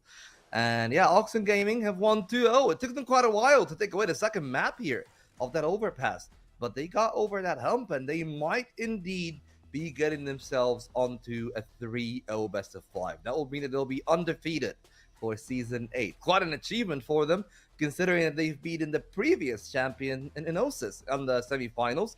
I'm still vote Bubble over here is still with me on the other end, and what an overpass that was. It had dramas, twists, and turns, some lows, but also a lot of insane highs as well. Yeah, 100%. That was an intense matchup, and it lasted the full length of 2 overtimes, so we're expected going into train for about as intense of a matchup, but Oxen Game are going to find a bit more comfort on it, right? We went into overpass. GameSport showed why they were comfortable on it. They started off with a solid T side, and even though Oxen were kind of struggling to breathe for a moment there, they got themselves at the very top by the end game, and now we head into map number 3. Like you said, an achievement and advancement, whatever you want to consider it. Oxen Game are looking to go flawless in the entirety of this series of season number 8, and that would be one way to kick us off and again bring about a new champion. Last time it was Inosis. They've already took him out flawlessly, and now it's GameSport standing in their way in that title. As map number 3, let's talk about a train. Like you mentioned, CT sided as much as it gets. Definitely a map that isn't, I would say, the most liked, or in general considered to be the most played. You have your usuals, your Dust, your Nuke, your Inferno, ... But in general, Train is a unique one. For me personally, I'm kind of in the middle of it. You either play it or you don't. It's fine, but it is certainly very interesting. I don't know. For me personally, it's very interesting. That's all I'll put it. I mean, for me, like, look, I was a very big fan of the CSGO edition of Train. That was my favorite map of all time. But yeah, you know, we got a very different Train. Much more simplified. Still got the varying depth for the CT side, I would say, more so than the T1. But the simplification have kind of actually worked in the way of the CT side, and even more so with the most recent set of changes, like the new box that they put to next to camera, like that certain cubby that you can play in now. You know, that wasn't there before. The map was already CT side, and now it's even more CT side. And I got to say, while a lot of people might not be fans of this, I'm a fan of maps being like tilted to one side instead of the other. As much as I do like the Dust 2, as much as I do like the Mirage and how even they are and how well the teams can play those, it is really good when you would have both like a train and an Anubis in the map pool. Like a map that is clearly T-sided, another map that is clearly CT-sided. It opens up a lot of options. And speaking of those options, we'll have to wait and see. Of course, it's the most CT-sided game in the pool. We'll be seeing game space going to the CT side there to start. So for Oxen, they will need to find a good start on the T side as GameSport looking pretty solid on most of their pistols.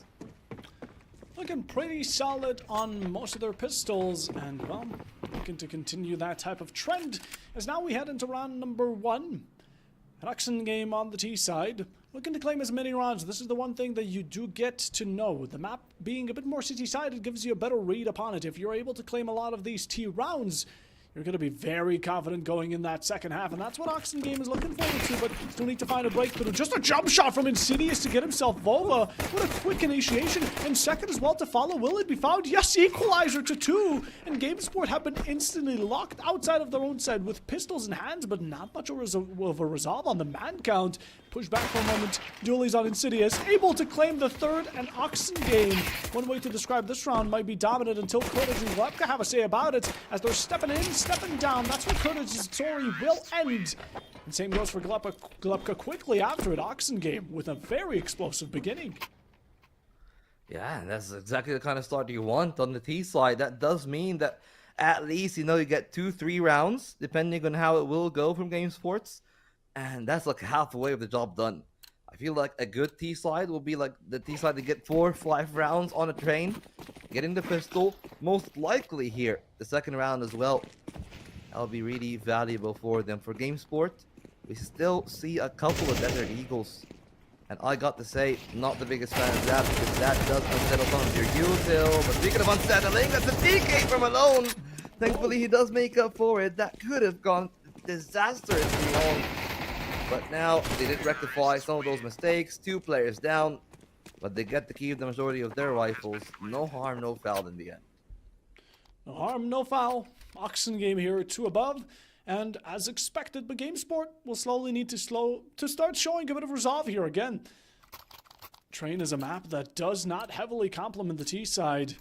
And even though it can be at certain moments team dependent, statistics don't lie, ladies and gentlemen, nor does positioning and how the map is built about it. So GameSport, again, want to make sure that as many as possible. That's the one thing that's pressured upon you. In the meanwhile, off to a great beginning here for GameSport. For the first time, Glepka picks up onto a kill right through the smoke. Caught a glimpse of Insidious and gonna take him out in that and then moment.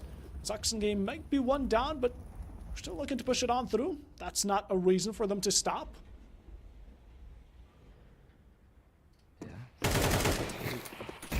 That stop continues to be the case. It's a good bait and switch there from GameSport. And that is the CT-sided nature of the map showing. Oxen Game perhaps a tad too over-eager for their own good.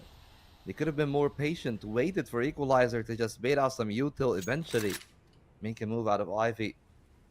Then they'd have more angles to play with, but it does not seem that that is the case. Instead, everything working for GameSport exactly as it should be. Low HPs though, across the board. Both of them down thanks to Bearer and Equalizer, but Vova ends up leaving Equalizer as the final player. 1 on 3. Another kill will be great, because then you'll do more economic damage. But that does seem pretty unlikely, since Equalizer was not ready for Vova. And indeed, a win for GameSports. Exactly what we were expecting though. Exactly how it should begin, right? Oxen Game, they get themselves the pistol. It's according only to find themselves that second, but now we get ourselves a moment to slowly set back into the match. Yes, you guys got to see our beautiful faces. I know you were missing us, but in general, as we're back into this match, first round for GameSport here, they're able to now continue their economical, I would say, just steep climb. As now, they get themselves these AKs as well, which is going to be very nice. I imagine the CT players at times do tend to miss the AKs. We'll see if it goes differently for the rest of this stage. Vova opening things up well. The AWP not finding the value thanks to it being flashed by Glepka equally. So now it does seem that there's a world where you just save, but perhaps with that kill from Bearer, things could be pretty different. there's another kill to come in from those two players around the pop block angle. This is a very different outset of the game. It's back to a 4-on-4. Yes, they did find the kill, but the good thing for GameSport is that the rifle is not recovered, so they still got the advantage in terms of firepower. But the one thing they might be worried about is their timings of the rotations, as they got 3 players strong on the A side. The B side player now eventually getting that support from Vova, but if the op gets posted, there will be a lot of success from them. A great opener from Mute. And you know where the next player is. Mute is steadfast on the angle, waiting for somebody to peek through. The flash good, but Mute is even better. And it's a 3-on-2 now. Advantage to Oxengame. The HE doesn't do much. They're too far away. And as long as they keep playing around the angle, this might be another round for Oxengame. It could very likely be, as long as they don't let too many cracks slip on by, because Mute's going to be able to find Courage and Rio for the final, thanks to Alone. And sadly so, yeah, GameSport will not be able to lock this one out, allowing Oxengame to step their things up, step their momentum once up more in their utility-based game, but at the same time, guns-wise, they're going to be supporting themselves further on, while for the same of... I couldn't say the same for Game Esports, or Game Sports here, because they're all on pistols. It's a 5-man stack with a hope and a dream of playing aggressive and finding fruition through it, but very unlikely to say the least, as Oxengame right now extremely stacked, and once more sending forward 2 of their players towards B to clear out as much ground as possible. Some lurking around main because these long distance can be helpful, but of course that is kind of tunnel visioned out by the smoke, as Oxengame have decided to coop up once more on A. 4 players in an instant gone. Now it's all down to Ryo Iglo, and I doubt there's going to be much of a thought for saving. You just gotta full send it. I mean, he got Eagle in the name. So That is true. you would expect that, yeah, he's like very confident in his Deagle play. Right now, the evils are all around him, and one of which ready to deliver the killing blow from the heaven, smiting him down. It's the 4th round for Oxengame. Yeah. Now, at this point, an 8-4 split, some might consider still pretty decent here for the T side.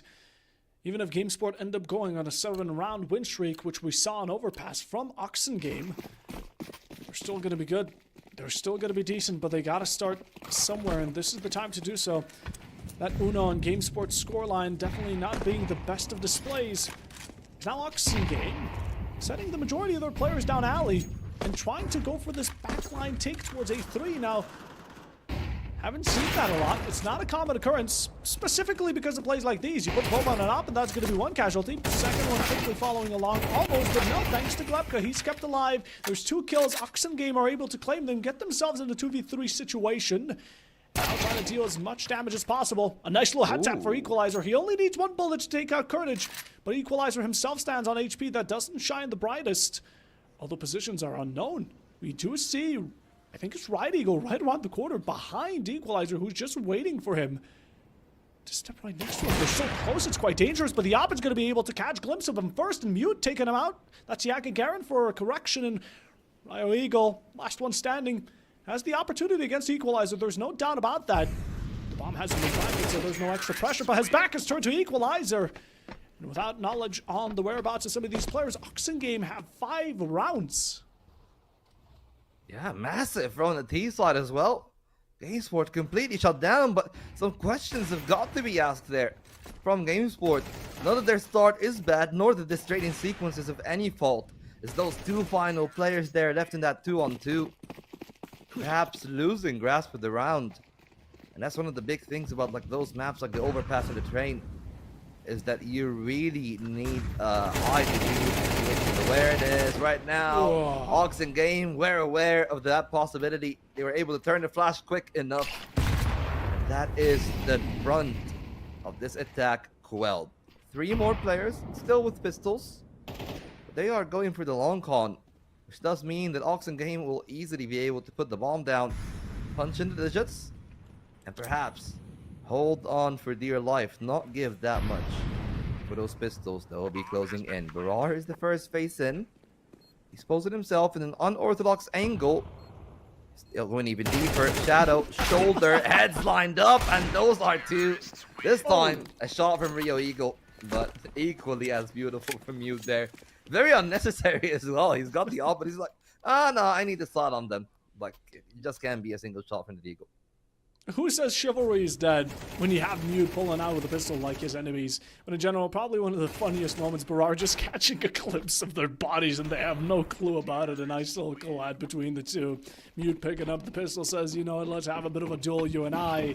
Because we're honorable over at Oxen Game Esport, but at the same time, they're even more so strong, extremely strong, 6-1, already splitting the half in the worst case. But GameSport, on the other hand, are going to need to up the ante if they want to have themselves a possibility of continuing the series, because again, it's getting rougher by the minute, and I imagine the mentality isn't looking any greater from their side.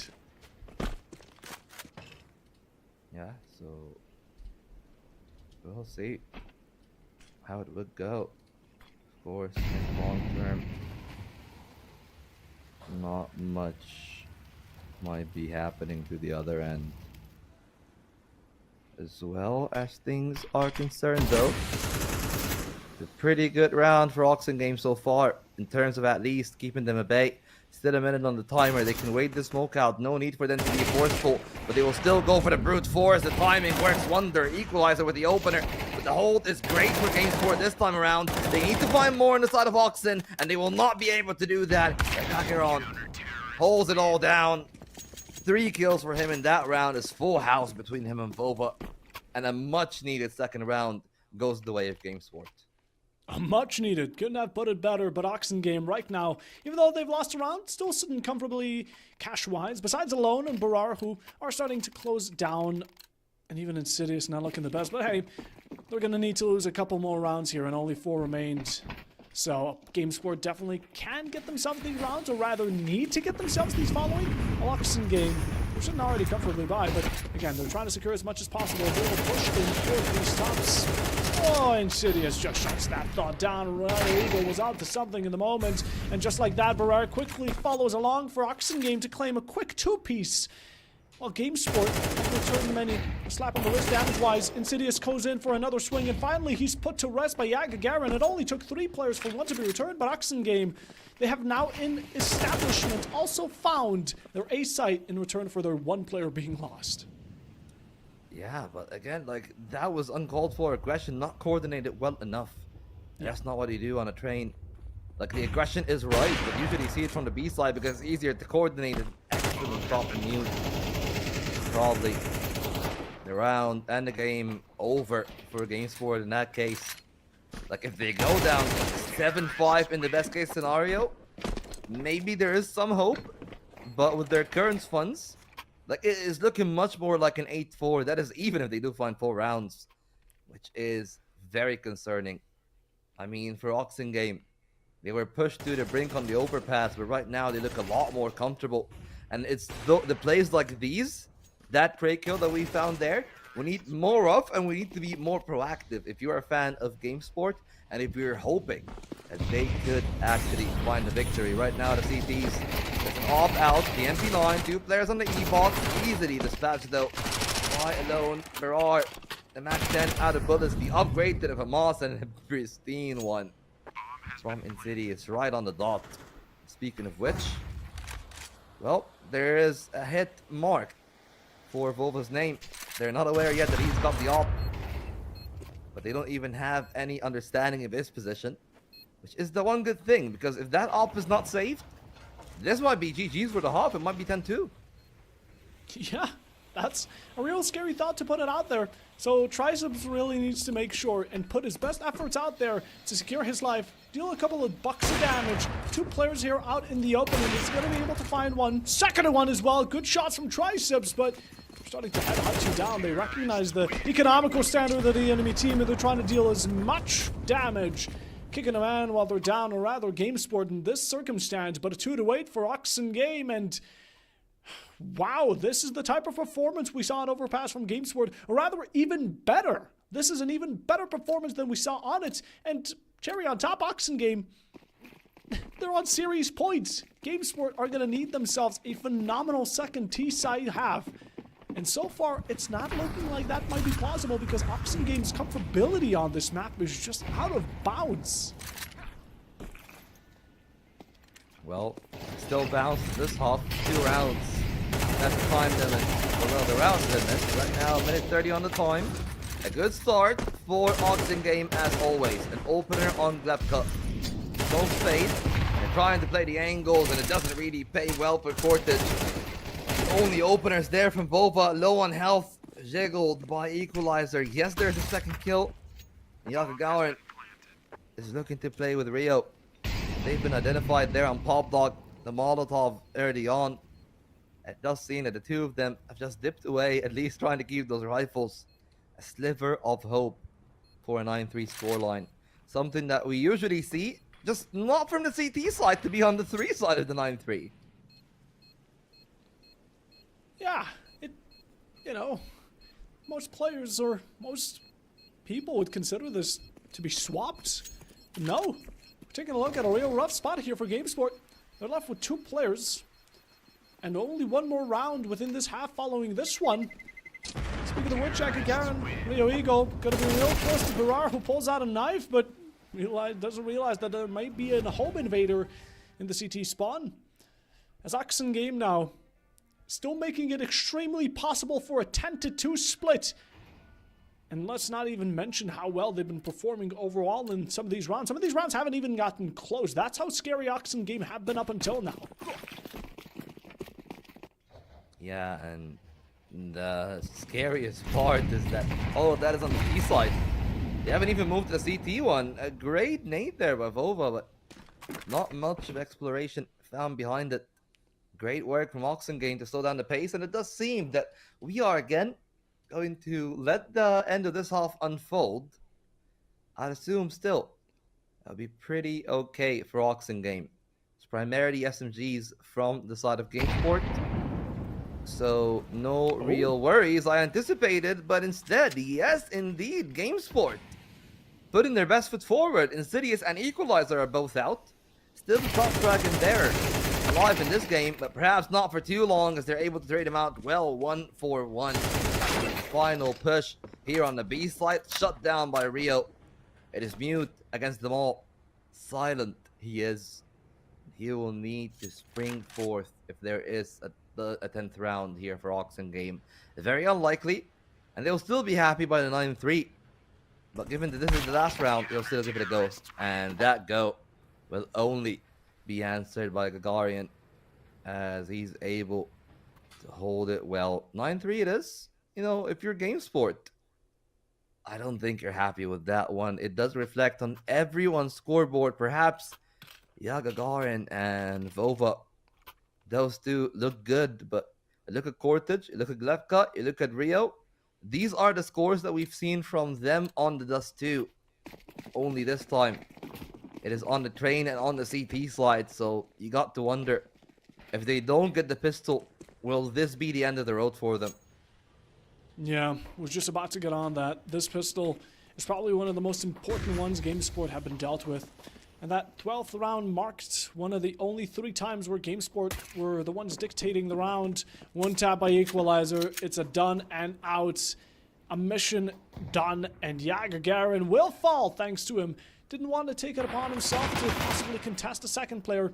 He realizes the value he's gained and wants to keep himself and his life intact, so backs off, leaves GameSport with this pressure lurking over them that there might still be someone lurking right around the corner, just looming over with their presence, but that's only that phantom.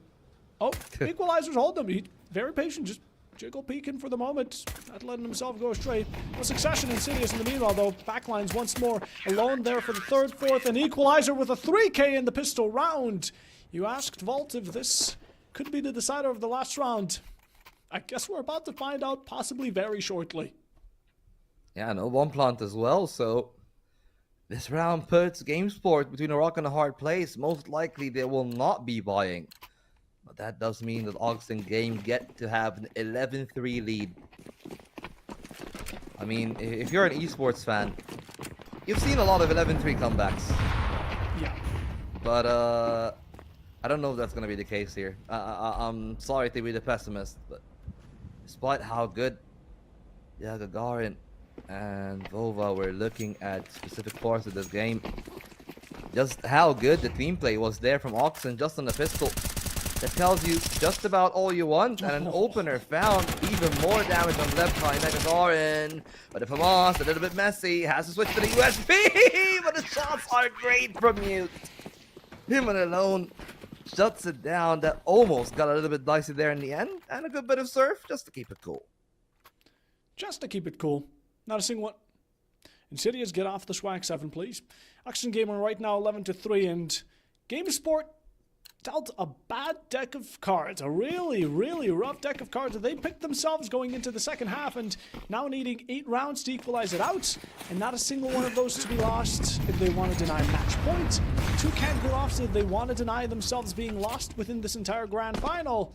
A lot lies on the line. Insidious is really feeling confident by the gun he's pulling out, and Oxen Game, even with a bonus into this following round, still have plenty of cash to continue on to the following round if it tends to be against them. But GameSport don't want to push too far ahead, as Oxen Game have really been the initiators this entire time. Oh, he's getting caught off guard though, not anticipating the boost. Excellent work from Barar. You see, that's the kind of play that I was talking to you about from the CT side. Like, if you want to be aggressive, there is the combination play. Even though the Insidious did eat up a lot of util, he was down to 30 HP and Barar was down to 50. They were still able to find a combination! The Swag 7 styling on everyone from the side of GameSports. Oh, how dastardly can you be? No. Insidious, you can't do it to them like that. 2 kills to the Swag. And it's 2 players remaining. Vova only on 27 points of health as well. And not a lot of time. Not a lot of hope. 2 players lining their sights on A main.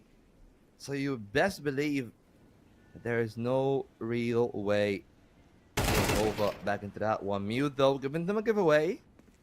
And now in a 3-on-2, it's much more believable, but time is really against them still. Time really is against them here. GameSport, you're going to need to pull out a move here. Either go with that or the save, and then hope that you can catch up to Oxen Game on match point consistently. The amount of burden that's been set upon the shoulders of GameSport might be a bit too much to carry, but hey, they're going to try their best. One right around it. Vova Triceps finds himself one. It's the bare minimum, but look at the push-up again. They're trying to play the eco game, but Triceps is shutting them down, outbenching them. And 12-3, GameSport now again. 9 rounds in a row. That's the one condition that they can find themselves back into the match and maybe start a reverse sweep, but such low circumstances and chances have not yet been witnessed, or not a lot of times to say the least, so they really will need to put some sort... They're going to need to pull something magical out of their hat. Yeah, absolutely. And right now, this hat doesn't really have that much substance in it, though. Like, you're talking about 3 Mac 10s. Sure, like 10, it's a big number than like a 47, but like, oh no, never mind. 47 is still bigger. So, you know, that pretty much tells you all you need to know. And we'll see if things are going to be working out well. It's a squad here. And they'll be looking to trade each other out, which is actually, funnily enough, the secret code for the 3rd map. So if you are still tuning in for the giveaway, make sure to check the link on Glean. The secret code for map 3 is Trade Squad. That is TRADESQUAD.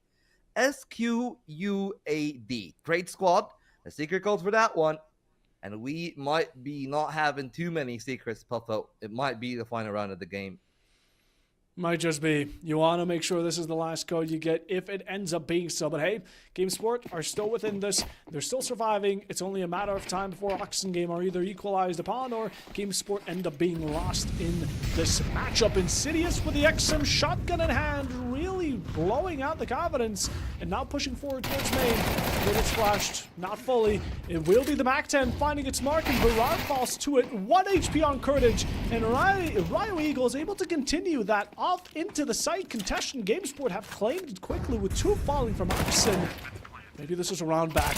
Not just maybe, I think it's almost granted. Alone is able to find himself 1 kill, dead to rights forward, but again, it's the least that the right now Oxen Game could have claimed as one of the players with an op equalizer, even in the backlines of B, just kind of sitting idly on by as Vova takes off his last comrade, the last duo and buddy he could have held in his hand. And now it's all a game of saving. You want to prevent this op from going on to the enemy team. That's the one objective passed down to Equalizer. Yeah, for time, he has baited. And long have we waited, Buffo. But Vova is activated indeed. No, big opener. Whether you're talking about Cortage or Vova. Fills off the round. Now we'll see if GameSport got what it takes. It's a very, very long road. Still need 8 rounds in a row. Just to get to OT.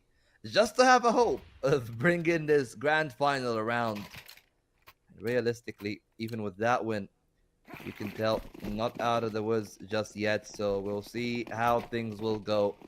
Of course, if you're still tuning in, if you haven't caught it in the previous round, the secret code is Trade Squad. TRADESQUAD. Trade Squad, that is a secret code for the live giveaway that we're doing here at Plausible. And it is indeed plausible that Equalizer loses life. Instead, Isaac Gagarin to go down the double op setup. Actually, a triple op setup.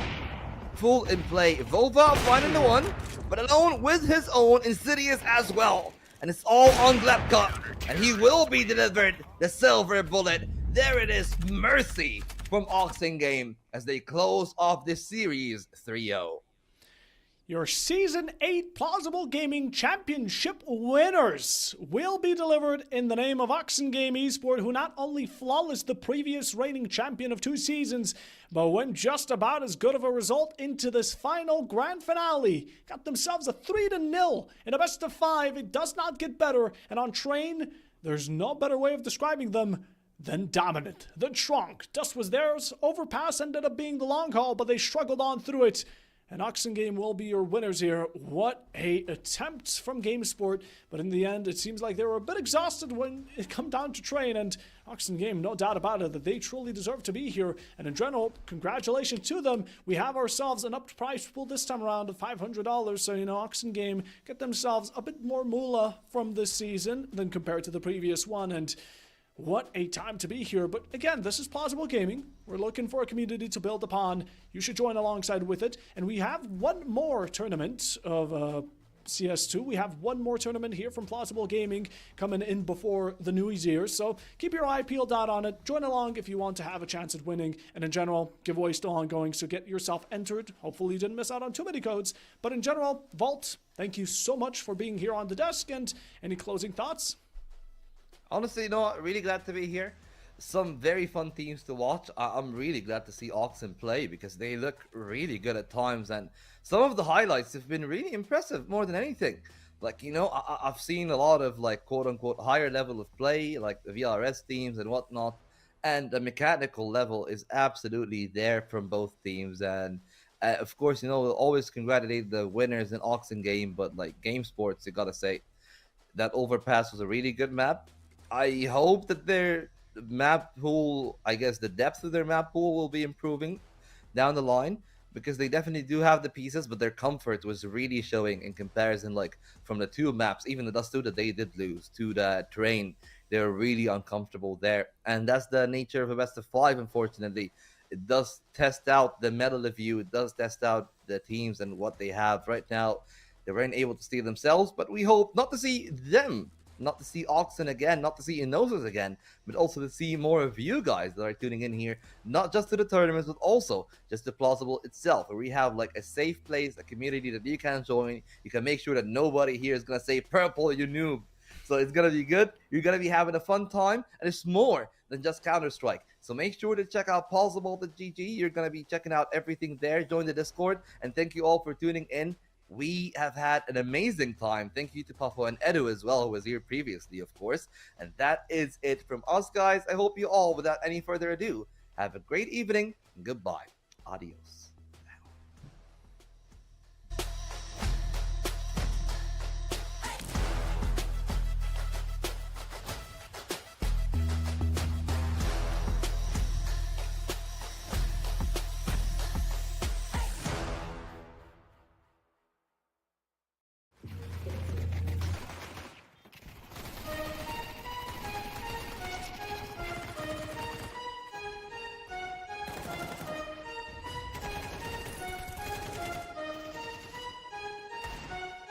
You realize deep way under the surface, and like a fire needs coal in the furnace. This is your goal that makes it all worth it. This is your why that gives you your purpose. Let's go. Thoughts can keep you down, pushing deep until you drown, or they can keep you up strong, focused on the now. Glass half full, or has it been emptied out? Well, that's all up to you and your mind. Do you doubt anything, everything, not a thing? Make my thoughts work for me, manifest what I need, what I want, what I see. I could be anything, I attract all the things that I see. I'm driven if I listen, if I learn all the wisdom. Read some books, something written, watch the best. Teach a system I invest, never hidden, I ain't scared. Ain't no chicken, I take dares. I'll be winning, you get back what you're giving. Find the reason that you're living, what you're good at, all your gifts and what you love. Take a risk and find out what you've been missing, yeah. You realize deep way under the surface, and like a fire needs coal in the furnace. This is your goal that makes it all worth it. This is your why that gives you your purpose. You realize deep way under the surface, and like a fire